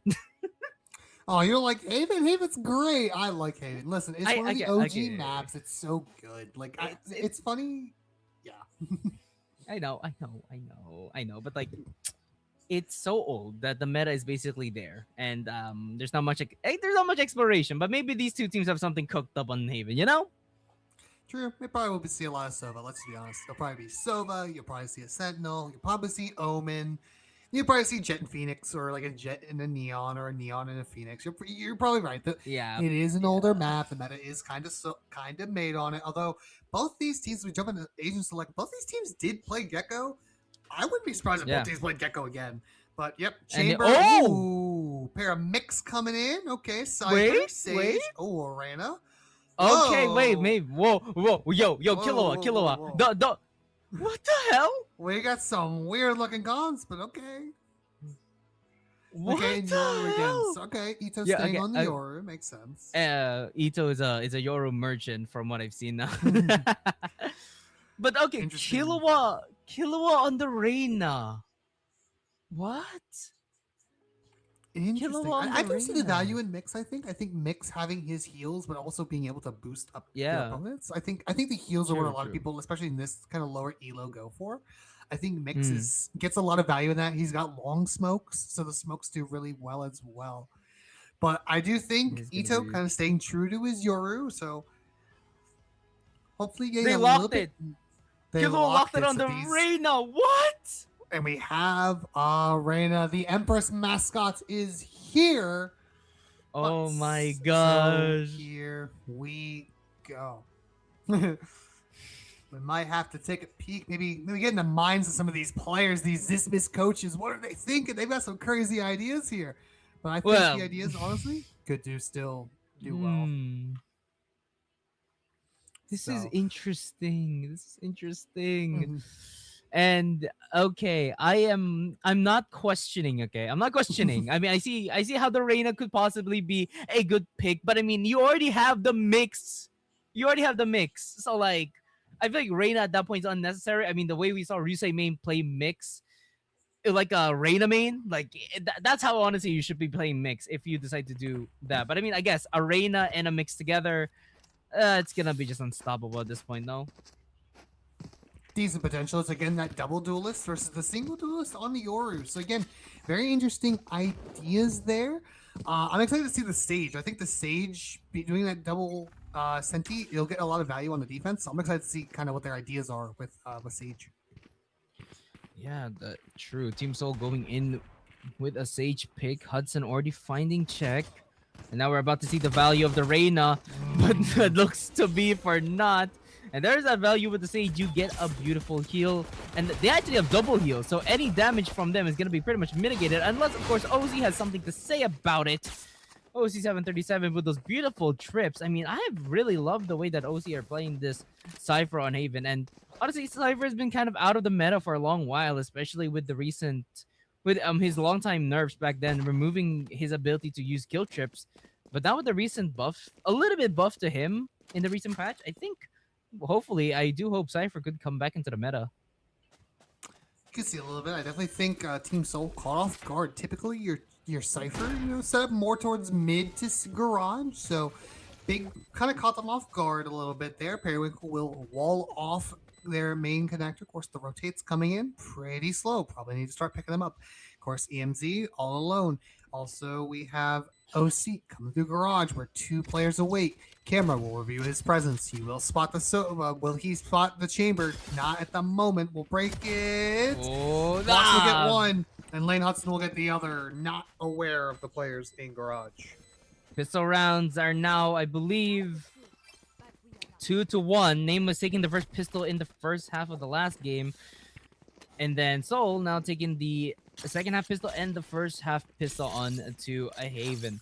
Now, looking at the strategies they have here, I mean, they literally went double Sentinel with this composition on Soul. And honestly, Chains, what do you like about Sage here on Haven? I like that you can obviously get to heal your opponents. I think Sage obviously her Mhm. heal got a self-heal buff, but also I do like that her wall is really good as well. I think the wall can close off a thing and force the opponents into it as Team Soul lean over towards C with your clone, your Sage out. Check, gonna try and make some fighting. Check on site with OC. Can OC find any value? We'll find one. Oh, yes, he And can. escape back into the He finds one smokes. at most. Goes one. No. But eventually traded Ooh. out. Dink traded back though. Here we go. I'm a little bit. Whoa. Hold on. I'm a bit questioning Periwinkle there. I believe he could have saw Cypher and Killua not spotting out the other target in time. Lane Hudson already pushed out. Emmy's. Oh, with that tries to go with only a classic in hand. The outlaw just dead on the floor. Or well, Emmy's is. Yeah, Lane Hudson again, finding two there with that outlaw, making it making some value, getting everything out, and honestly able to save most of their weapons. Jigglypuff, of course, unfortunate to get timing by AC, so we jump back in here looking towards C. The default kind of spreading out. So we'll see kind of what happens. Looks like Cypher will set up over on C once again this time. So interesting use of Cypher on A this round. I like that. I like this trip. I think this trip really works out whenever Team Soul decides to do a fast A push. So I hope OC doesn't mind if I steal that trip for my own comp games. Just kidding, of course. Trip are immediately broken by Edo, but OC is right there for the kill. Killua as well, taking on Jigglypuff. That's here, smokes it down. Lane Hudson now needing. Lane Hudson all the way in B, now needing to find this faster lurk. We only had Outlaw in hand. I'm sure they're aware of this. Now Headhunter in hand, spotted out. Periwinkle taking on check on the A side. OC continuing to push forward. The Headhunter will find him. And Lane Hunter would just be happy to reposition around the box. A little bit of ring around the Rosie. Emmy's peeking out first. Lane Hunter finds it once again. Headhunter in hand. Can he find the shot? No, he cannot. But the spike's already down with a Viox over on the C site. Playing some one-on-ones here. Viox gets it down. Here we go. 1v1. Killua with your knives out. Bring your gun out. Viox could peek at any time. The gun just slightly blocks. Time ticking slowly away. Goes for the tap.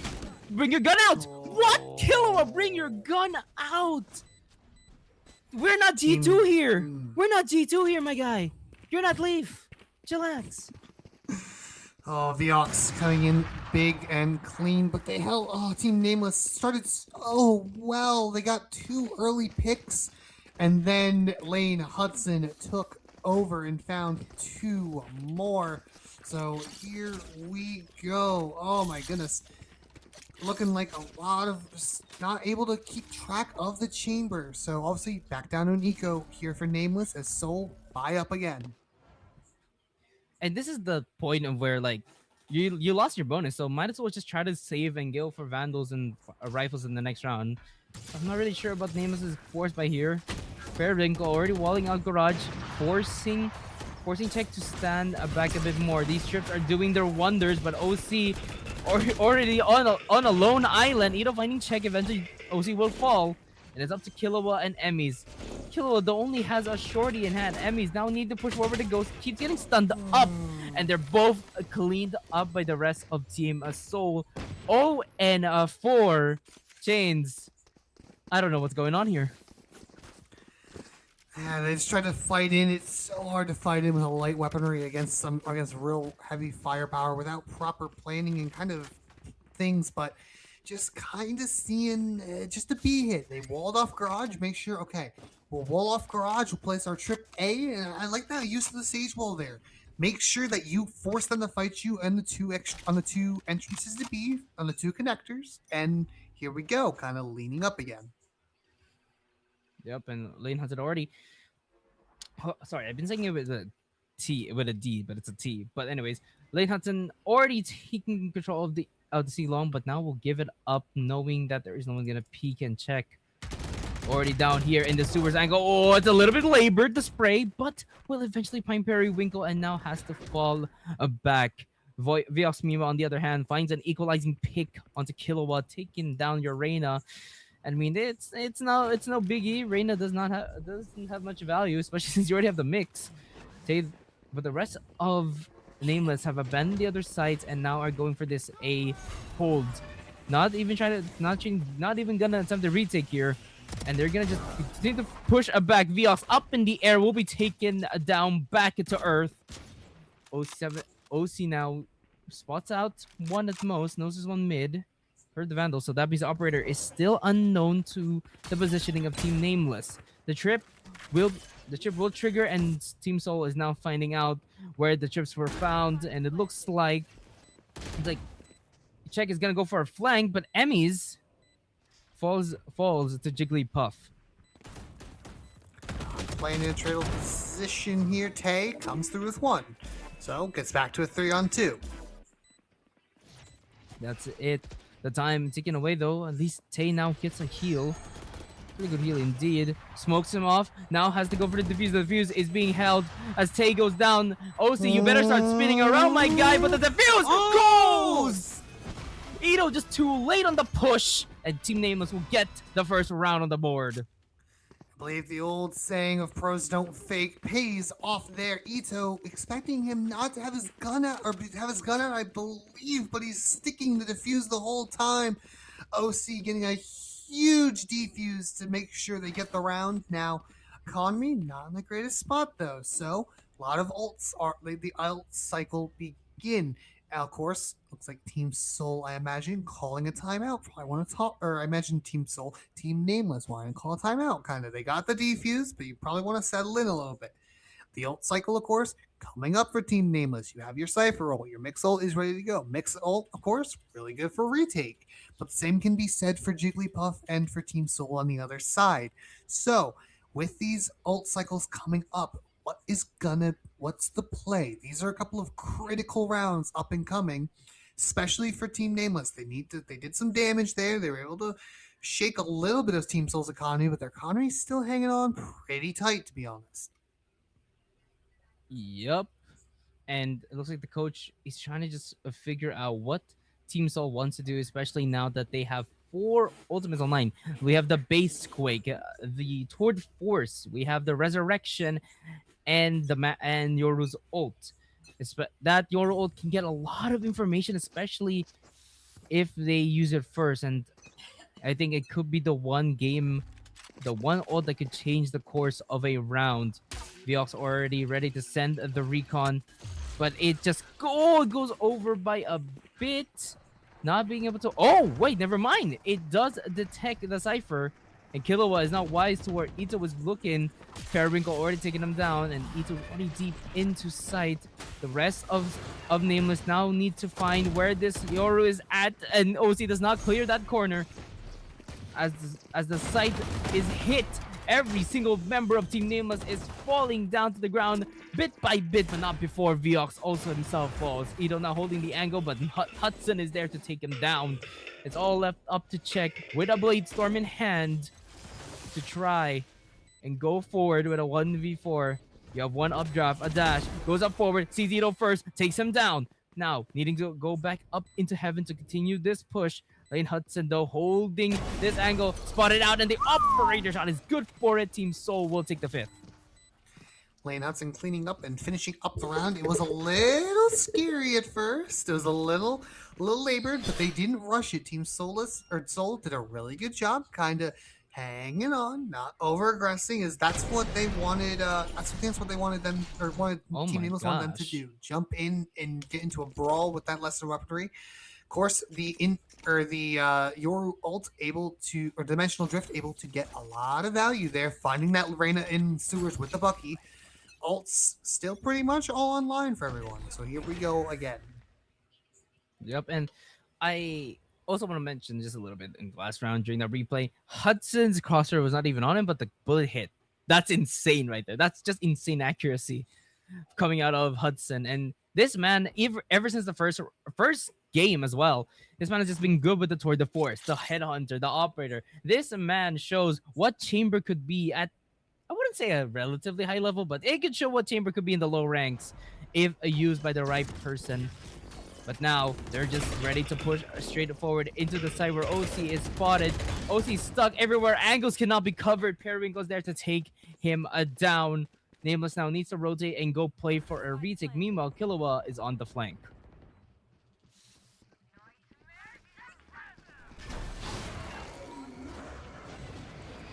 Killua will find one on the flank, find Viox.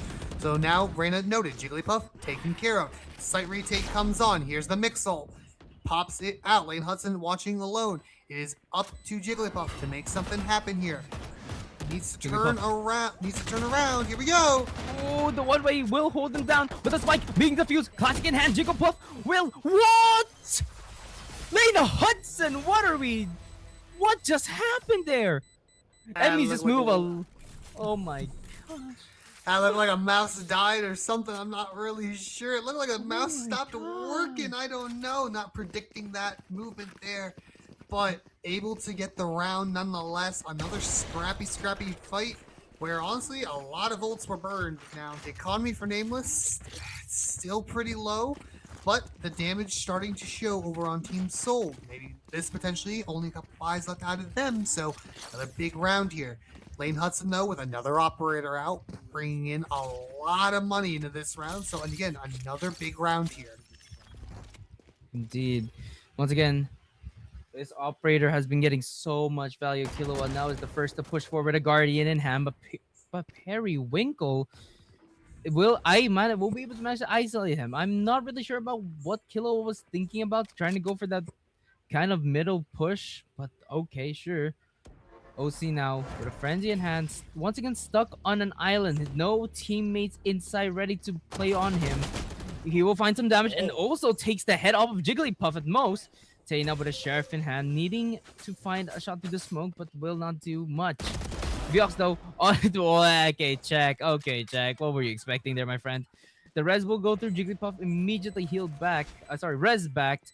And it's up to Tay and Emmys in a 2v5. What previously was a 2v4, now a 1v5 with the only gun for the side of Nameless, and he will lose it as well. Soul will secure the half. Viox, not aware of the flank the previous round. This round, I don't think so. I will find you sitting in your little corner.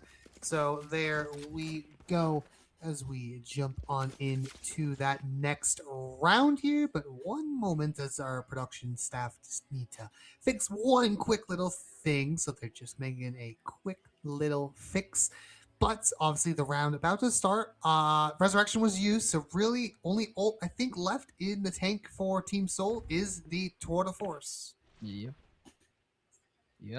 Now with a little bit of a production, now gotten that fixed. Killua once again pushing on the garage, pushing straight into 3 players. Well, actually technically 2, but I mean 3 players are already there. OC now next to challenge, but Ito is there. Wise to it. Periwinkle immediately goes in with the heal, and all damage onto Ito is mitigated as Timmy goes, but Emmy's in check with a Ghost and a Vandal will take down 2 members of Team Soul. The equalizing picks will now bring it back to 3v3. Huge 2 picks there in mid as they kind of reset up for this kind of flood out retake. Spike obviously down and the ticking has begun. Oh boy, check. You better clear this corner, my friend. You better clear this corner now or never. Yes, you are wise to it. You kind of clear it a little bit. You have clear it, and you do get the damage. Oh, Tay with a little bit of a labored whiff. Now it's all up to Emmys. You need to reload. You now know where the final player could potentially be playing at. Sends out a Prowler, but does not spot them out. Emmy's aware with the angle, but Periwinkle is ready for his peak, and Team Soul takes it up to 7 at the half. Oh, you thought Team Nameless had a chance at it. You thought maybe there's a slight sliver of hope. Able to find 2 big picks in the mid. They get it to a 3-on-2, but Jigglypuff able to get a pair of big time kills to keep it on the board. Now, of course, Dimensional Drift back online for Ito, so they could potentially use that as well. Econ kind of in a weird spot though, so big round again coming up. And once again, Chaz, this time not Killua. He's stuck on an island once again. And Team Nameless have been trying to go for these solo duelist plays down the long extremities, and they have not been working. When the strat doesn't work 3 times, you should stop. But OC is there to take down Periwinkle, and they were continuing the fight in long. But looks like Team Soul will have to vacate the premises and head over to A side, which has been completely abandoned by Team Nameless. Oop. Oh, a little whiffy out garage, but it will live. I believe that should confirm. And yes, the Cypher elt to confirm the info, and it's going A.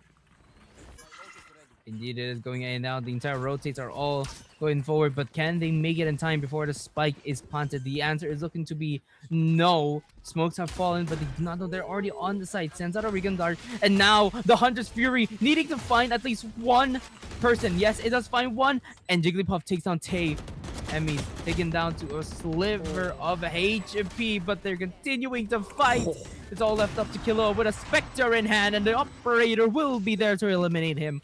2-8 Team Soul absolutely running away with the second map. Nice kill by there by OC with a frenzy, just kind of spraying, tracing that Fade Dog. So obviously maybe it hurt a little bit, but they did a good job. Team Nameless originally kind of selling that or stalling out the original hit, but they weren't. They were outflanked. They weren't able to really rotate fast enough to reinforce that A site before the spike went down. And once the A site was taken, Team Soul had it locked on down. Yes, they indeed did. And looks like Team Soul once again wanting to go for another A split. But this time at least the A side is no longer empty. Sends out a stimmy. Killua is now forced to push the eye. Sent out, but what? That's a little bit questionable. You send out the eye, but not push into sewers. That's interesting right there. Hudson though is now down in mid. Actually, the entire team of Team Soul is now taking the control of the B side. Now they have to go for a retake. Oh, OC, don't you dare re-peek that one more time. That's an operator on your side, buddy. Oh, couple out of Tay. Tay and Hudson are fighting back on each other. Killua there as well. It's back up to a 2v2 operator shot. Will go wide, but does do a lot of chip damage. Now pings out where this final player is. Lane Hudson only needs a one headhunter bullet to hit, but cannot settle the shot. A third round found for the side of Nameless, and Team Soul will be beating themselves up for that one round. Say big time kills going back and forth. I believe obviously Lane Hudson got a pair himself with Tay here with 2 massive frags that probably kept that from going south for them, able to secure the round. And the economy, it's kind of in the gutters. You have a Blade Storm, there's an op on Killua, but so far, yes, you're right, the solo duelist plays haven't got the value they've needed. On the other side, Team Soul, full buy. I imagine the Tour de Force will come on out, but Mixel as well online for Tay. So big round here, and yes, the Tour de Force is out. Indeed, yep. Looks like they are just gonna try to force the C side, force Nameless to make a play that they want to make themselves. Periwinkle taking on check in a garage. Ito though, they still haven't spotted out Emmys. They know where the pawn's going though. Emmys, the crosshair on the perfect angle, but everyone around him is dying. The drone spotted out. Emmys, can you be the big man to save this round? Not aware of the backside, but OC is there with a stinger in hand to keep them at bay. And I think Emmys has just saved them this round. A 3K to finish Team Soul, and we're ending on a 4-8 half. A good way to end the half if you're Team Nameless. Look, it was ugly early on, 2-8. Managed to get a couple of rounds, make it doable. Obviously, Emmy's coming in massive with 2, I believe, kills here on Platt here. Does a really good job. Waits out the Sova. Lines up for the Yoru as well. So really well done. Holding that crosshair. Holding that trigger discipline.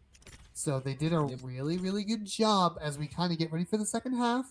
Now, obviously coming up in the second half, it'll be a little bit different. I think this is definitely Team Soul's favorite half. So it's going to be an uphill climb for Team Nameless. Definitely, especially will be crazy. Yeah, no, yep. It's all good. It's all good. Especially with now Team Soul on the defense, you have that Sage, you have that Chamber, and we all know how strong the Sage wall is, especially if you know the Grim walls. I think Periwinkle can really play around those walls, and immediately we hear the wall go up on Garage. Okay. Okay then. Okay. And it looks like now Team Soul needs to go for a retake. The spike's already going down. Check. Already takes down the Yoru. But all have not spotted out anything else. Team Soul, their souls are currently nowhere to be found. Lane Hudson at least finding OC. Viox continuing to push forward alongside Jigglypuff, and they are finding these good kills. That's something Team Soul has been good for always. They can isolate the 1v1s into their favor, but right now, that is not what is happening here, folks. But wait a minute, shut me up, Viox, make me eat my words. Kilba, though, is the last one alive, and Viox will get the third kill and end this reign from Nameless. Shut me up, make me eat my words. I'm sorry that I ever doubted you. That was scrappy as all can be, and honestly, I think that's probably the best case for probably Team Soul. To be honest, they like those. They seem to be working a little bit better this half, kind of working together. But not a bad round there by Team Nameless, just running into B. I like that play call. It's a good call. Kind of just hit a site, hit it fast. You've got that double duelist. You weren't able to make it work as well on attack, or on defense. Now you're on attack. So use that as this opportunities. Looks like it'll be a couple of weapon buys, but looks like it'll be relatively light out of Team Nameless. Team Soul, of course. Lane Hudson on the Outlaw, and that's about pretty much it. Pretty much, yeah. And looks like Team Oh no, not beautiful. The lineup miss. Oh, poor Viox.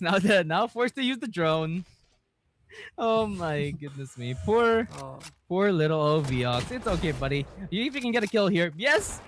He redeems himself. That is spiked down, though. He literally needs to redeem himself, though. But, buddy, you still have time to wait for the recon. At least now you get a pick. And looks like Jigglypuff is there to back him up. Ito as well getting a pick onto OC737. And in Sewers, Killua tries his damnedest to fight Periwinkle, but he will fall himself. Probably trying to locate a lurk there, but the timing is not there. And now I think Team Nameless kind of just trying to figure out what to do now.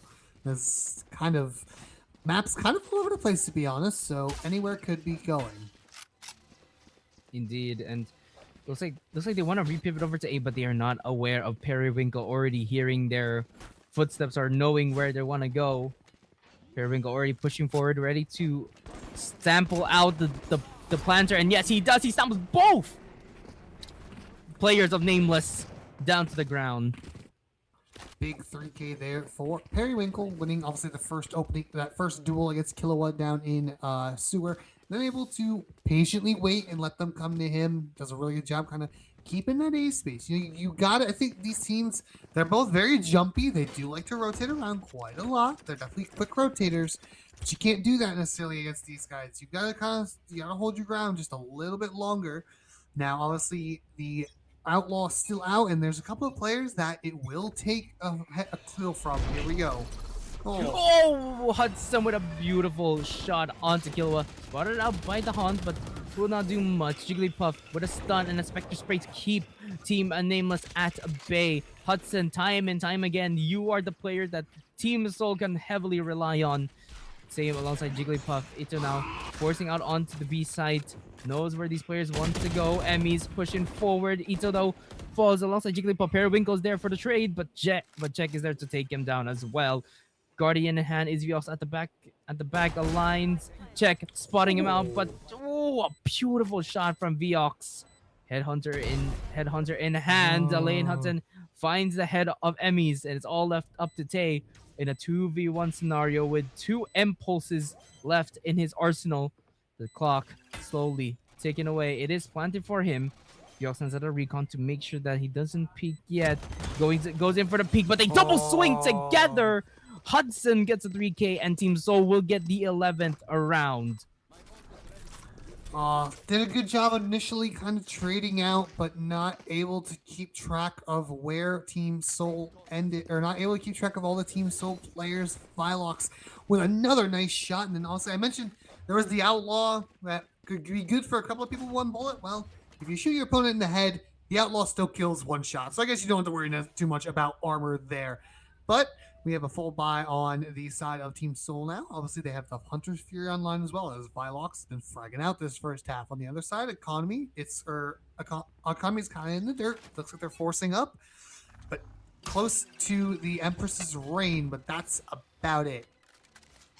That is about it, and it looks like they just want to do a little bit of a default for the side of a nameless Hudson, though. Already finding Tay, but Killua is there for a good trade. Hunter's Fury detecting one at most and bringing him down to low HP. Jigglypuff setting out one of his impulses to keep a stun. Check, though, finds Viox.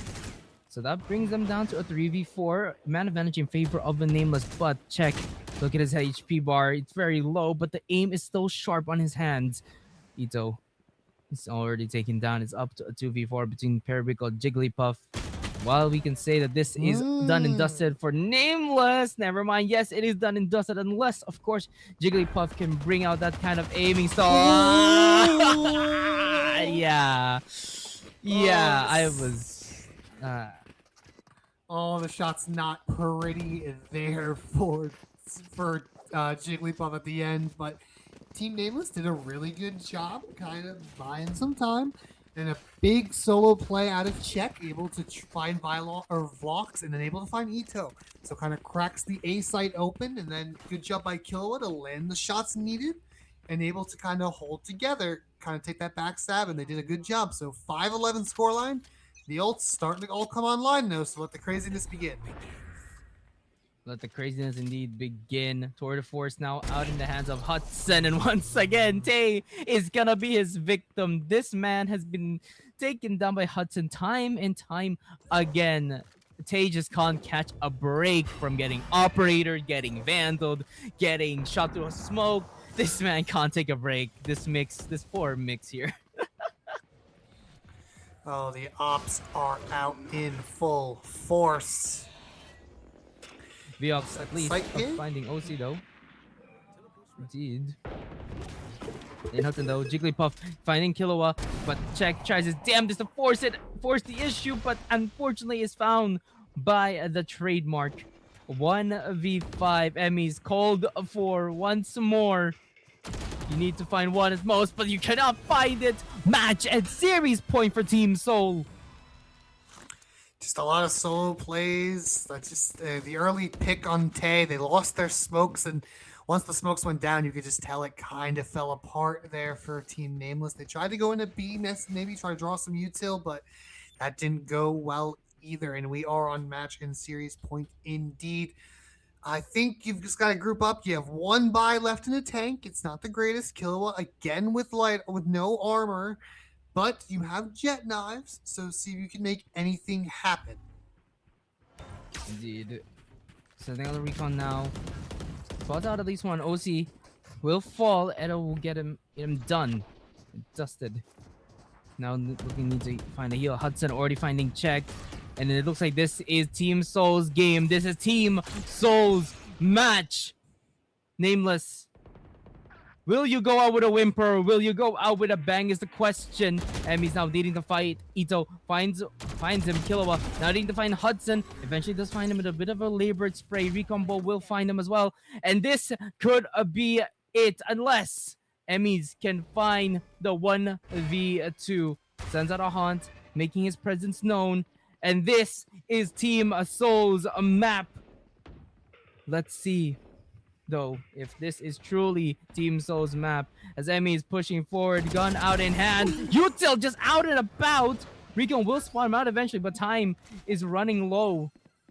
Jigglypuff now knows that this is the decider. Everything to play for. Goes in for the smoke at main. Smokes out that area, smokes out CT, and the Fade now is aware of where the potential fight could be, but no, he's not looking. Team Nameless, will you go out with a whimper? I already repeated myself. Unless of course, Emmys, your 1v1, the final fight, and it's found. Team Nameless will continue to go unnamed while Team Soul takes the reins and goes up 2-0 in the series, 13-5, and they will head up into the top 4. Yeah, just a really unfortunate way. Just the Reina and Jet, they just didn't get a ton of value. Especially the Reina, really, the value was lacking. But focusing on Team Soul, they did a wonderful, wonderful job, kind of mimicking and holding down their sights. They got scrappy a lot of times, but they were able to hold together, trade each other out, and almost every round, just about, they came out on top. They were doing all right. They were hanging on. And honestly, I think well done there, not to completely get your shoes, kind of get juked out of your shoes. You held it on together. You made sure to shimmy step and keep yourself in that game. Indeed, indeed. And I think really it was an interesting pick coming out for Team Nameless, especially since I believe that the team with the Radiant coach, right? That is very, very questionable to pull out the Reina. Radiant, I don't know what the Radiant coach was probably thinking. I would probably assume that Reina was there to be like a main aggressor for Team Nameless, but it just didn't really get the value that they needed it to get. And also, they just kept running down the extremities, right? They kept trying to push forward the extremities, solo playing the duelist, not letting another teammate to play, maybe at least an initiator controller right behind them. And it just didn't really get the value that, once again, they really needed coming out from those push extremities. However, yes, they did still get some kills at the end. It doesn't matter because you still lost the map in the end.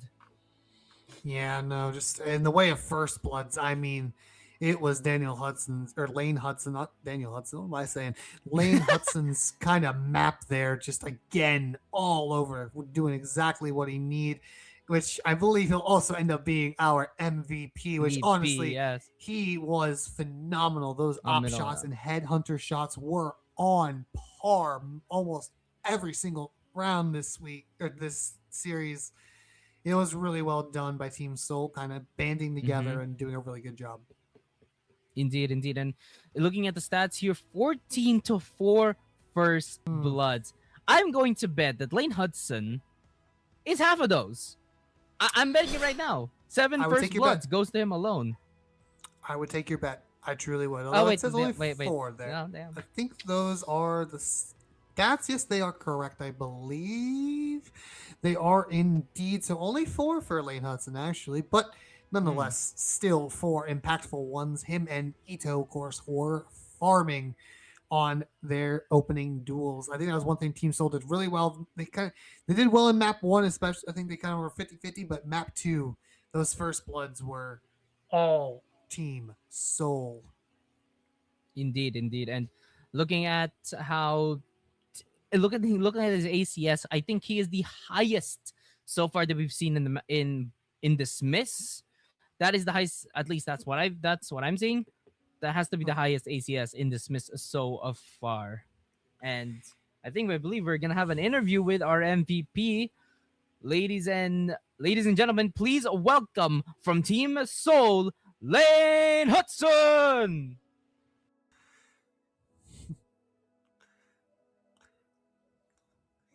Hudson, first and foremost, congratulations on the win. I just want to ask, what went through your mind during that you knew that you were gonna win this, this match easily? Honestly, I wouldn't say easy. The fights were kind of tough, but I guess the scoreboard shows different. Like, it wasn't like a sweep. It didn't feel like a sweep. Most rounds were fairly close. But honestly, yeah, it's pretty nice. My first time in a televised event since I was fucking silvered, so it's nice. It's nice. Like 4 years ago. So yeah, I'm pretty happy. All right. Really nice job there. How about that op aim? I think the op aim was on. The really op, good. yeah. Let's see. Do I sense some CS op aim from you? No. Okay, I was playing but Hypixel Bed Wars before I switched to Valorant. Okay. Yes. No. Like my op aim my aim just came naturally. Through just grinding chamber. I picked him up immediately when he came out. He carried me to Diamond 2, a while back, and I just kept playing him. So just it just came with time. See. And I guess you could say that if you have aim in other games, it just translates to Valorant for some reason. Yeah, just Even in play Bed Bed Wars. Wars. Yeah, just play Bed Wars, man. That's a strat, I guess. Well, you heard it here, folks. If you want to get better at the operator, play Bed Bed Wars. Wars. Yeah. Yep. Good old high pixel. Good old Yeah, Hypixel, I, yes. I miss those days grinding Bed Wars. Oh, Stay that's grinding. peak. That was So, good. That was good. Obviously, you finished up week 1. You've beaten you beat Team Nameless.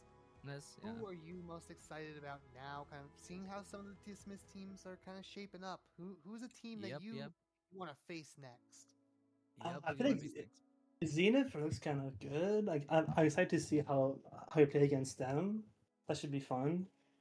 I haven't tuned into many other streams. Why are you laughing? Why are you laughing? No, don't worry about it. You're good. You're good. Keep going. What? I mean, yeah, I haven't watched any of the games because I've been pretty busy with work. But yeah, I as Zenith kind of like I did one pretty handily, right? So that should be fun to see how we play against them. Oh, yeah, yeah. Indeed. Very good, very good, interesting, picture, What? team. Why was that interesting? Nothing. Okay. Okay. But I mean, okay. But like after, okay. But like after you guys won map 1, as close as it was, what was like kind of your thought process when you saw the Reyna Jet combination on Haven for Team Nameless? Honestly, I don't I don't like it that much because Reyna's just no team play with that, right? Like you're just there to take fights. A bit like Chamber, but Chamber has a trip. Like there's some util for the team. Like I can buy a teammate and just like ult, right? There's some team play with Chamber. Reyna is purely like a ranked solo Q agent in my opinion. So like that's gonna hurt like their entries, and it definitely did hurt their entries. Like I didn't I got onto B quite a bit, but our retakes were decent enough to like deal with that. But yeah, I feel like they didn't have enough like dynamic. Like in this meta, you have Neon, you have Yoru, you have Wele. Like it's a lot of like fast dynamic entries, and Reyna just doesn't offer that, in my opinion. Yeah, and that's actually another thing. That's another point I want to ask. You guys played both Yoru in both maps, even though Yoru has been quite out of the meta for some time, especially after the nerfs, right? So, can I ask, what about Yoru you think is still viable in this meta today? Honestly, that is Ito slash Cyber. He's a Yoru main, and he really likes to play Yoru still. Like a me, I'm a Chamber main. Like we go for a lot of comfort picks, so that's why we're like our metas are like our comps are mostly comfort picks. But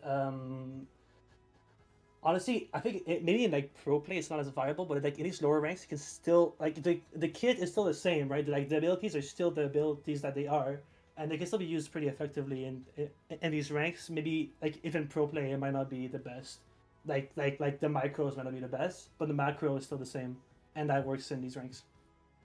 I see. Yeah. Sounds good. Thank alright. you, Lane Hudson, so much Cool. for joining us on the MVP screen. Of course, another congratulations Congratulations. and well played. So jumping on out. Well, moving on kind of with our shows, we kind of start to wrap up.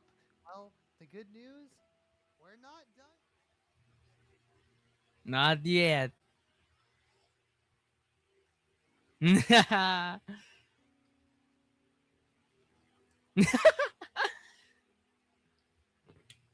Mm-hmm.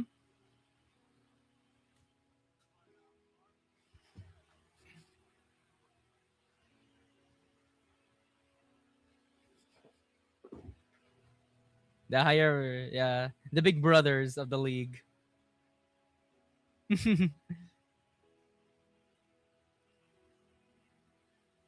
EM.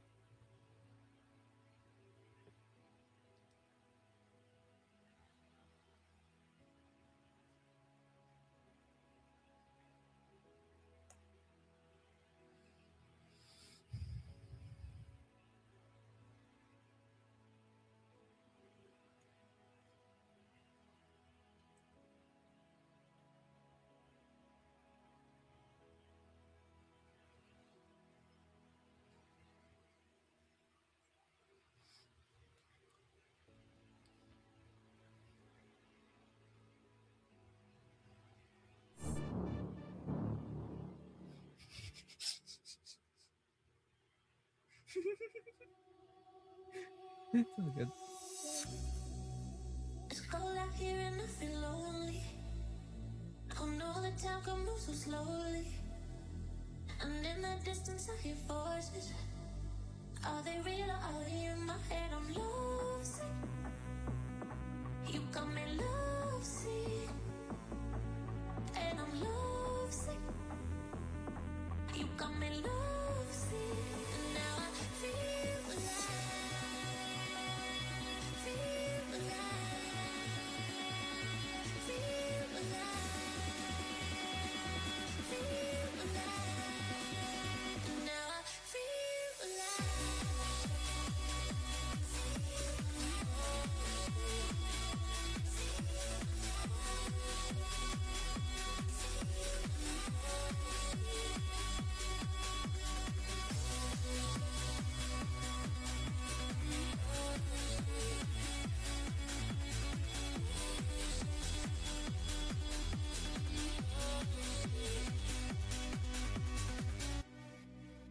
So many times they try to change me, and every time it drives me crazy. And all the good times we had saved me.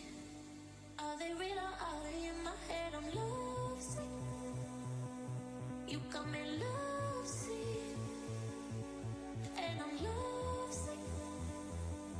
You got me lovesick. And now I feel alive. Feel alive. Feel alive. Feel alive. And now I feel alive.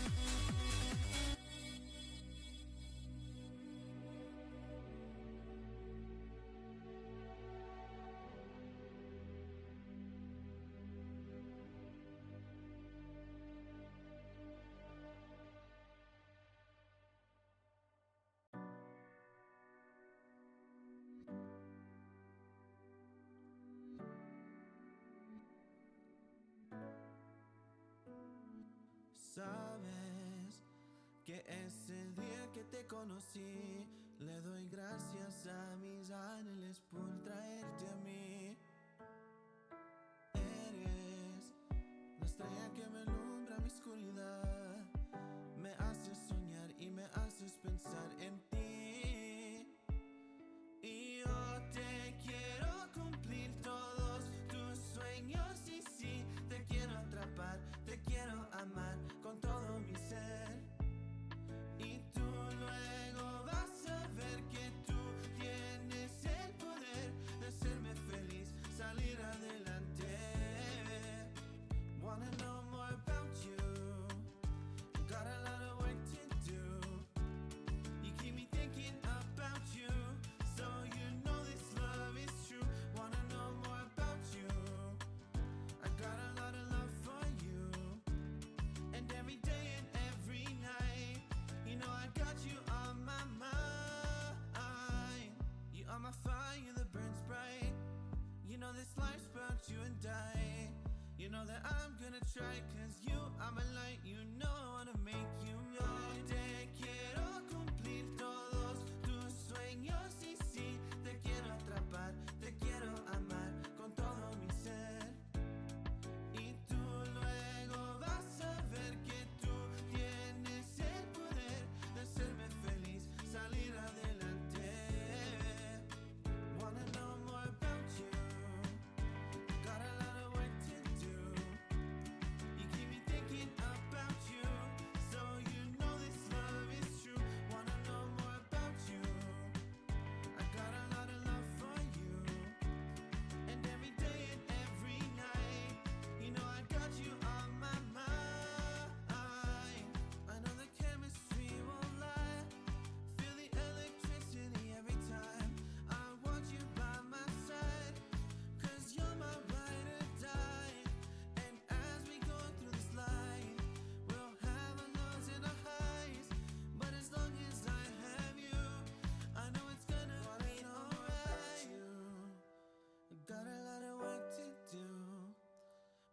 me thinking about you. So you know this love is true. Wanna know more about you.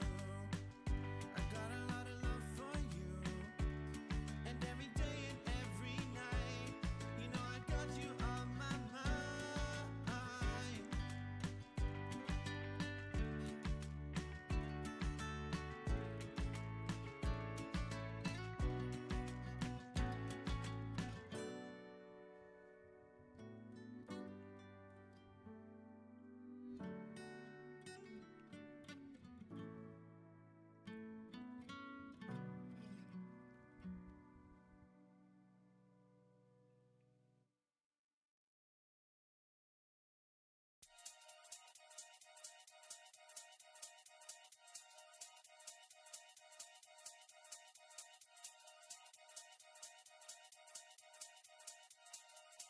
Yo, listen, oi.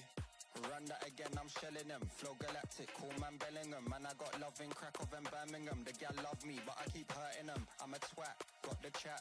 Bit of this and bit of that. I'll run up in your yard with the Polish lads. By the time we're done, it won't be your flat, like flat. Tire, jet, flyer. Man marking a tart in a raid Maguire. Hardest skis in the game, Dan Dyer. I got loads of heat like a shit hair dryer. And again, I'm a big game player. Fly your sister out to Marbella. Treat her nice to a vampire and a Chardonnay and a pack of Stella.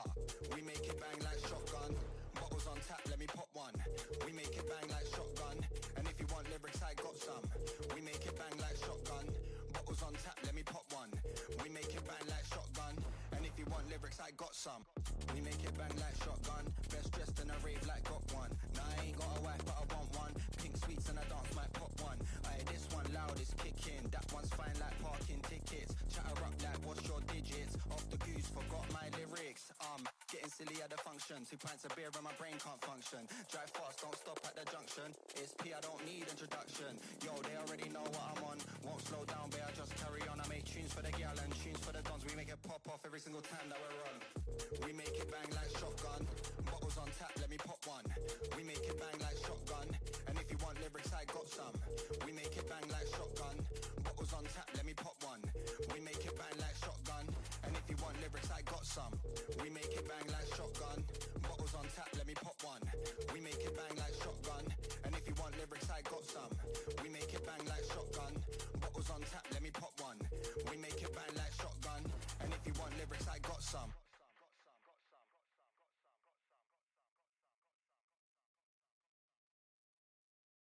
Would you be fine if I leave by the time the sun is out? I get my feet up, but show I will be fine. Just let me go.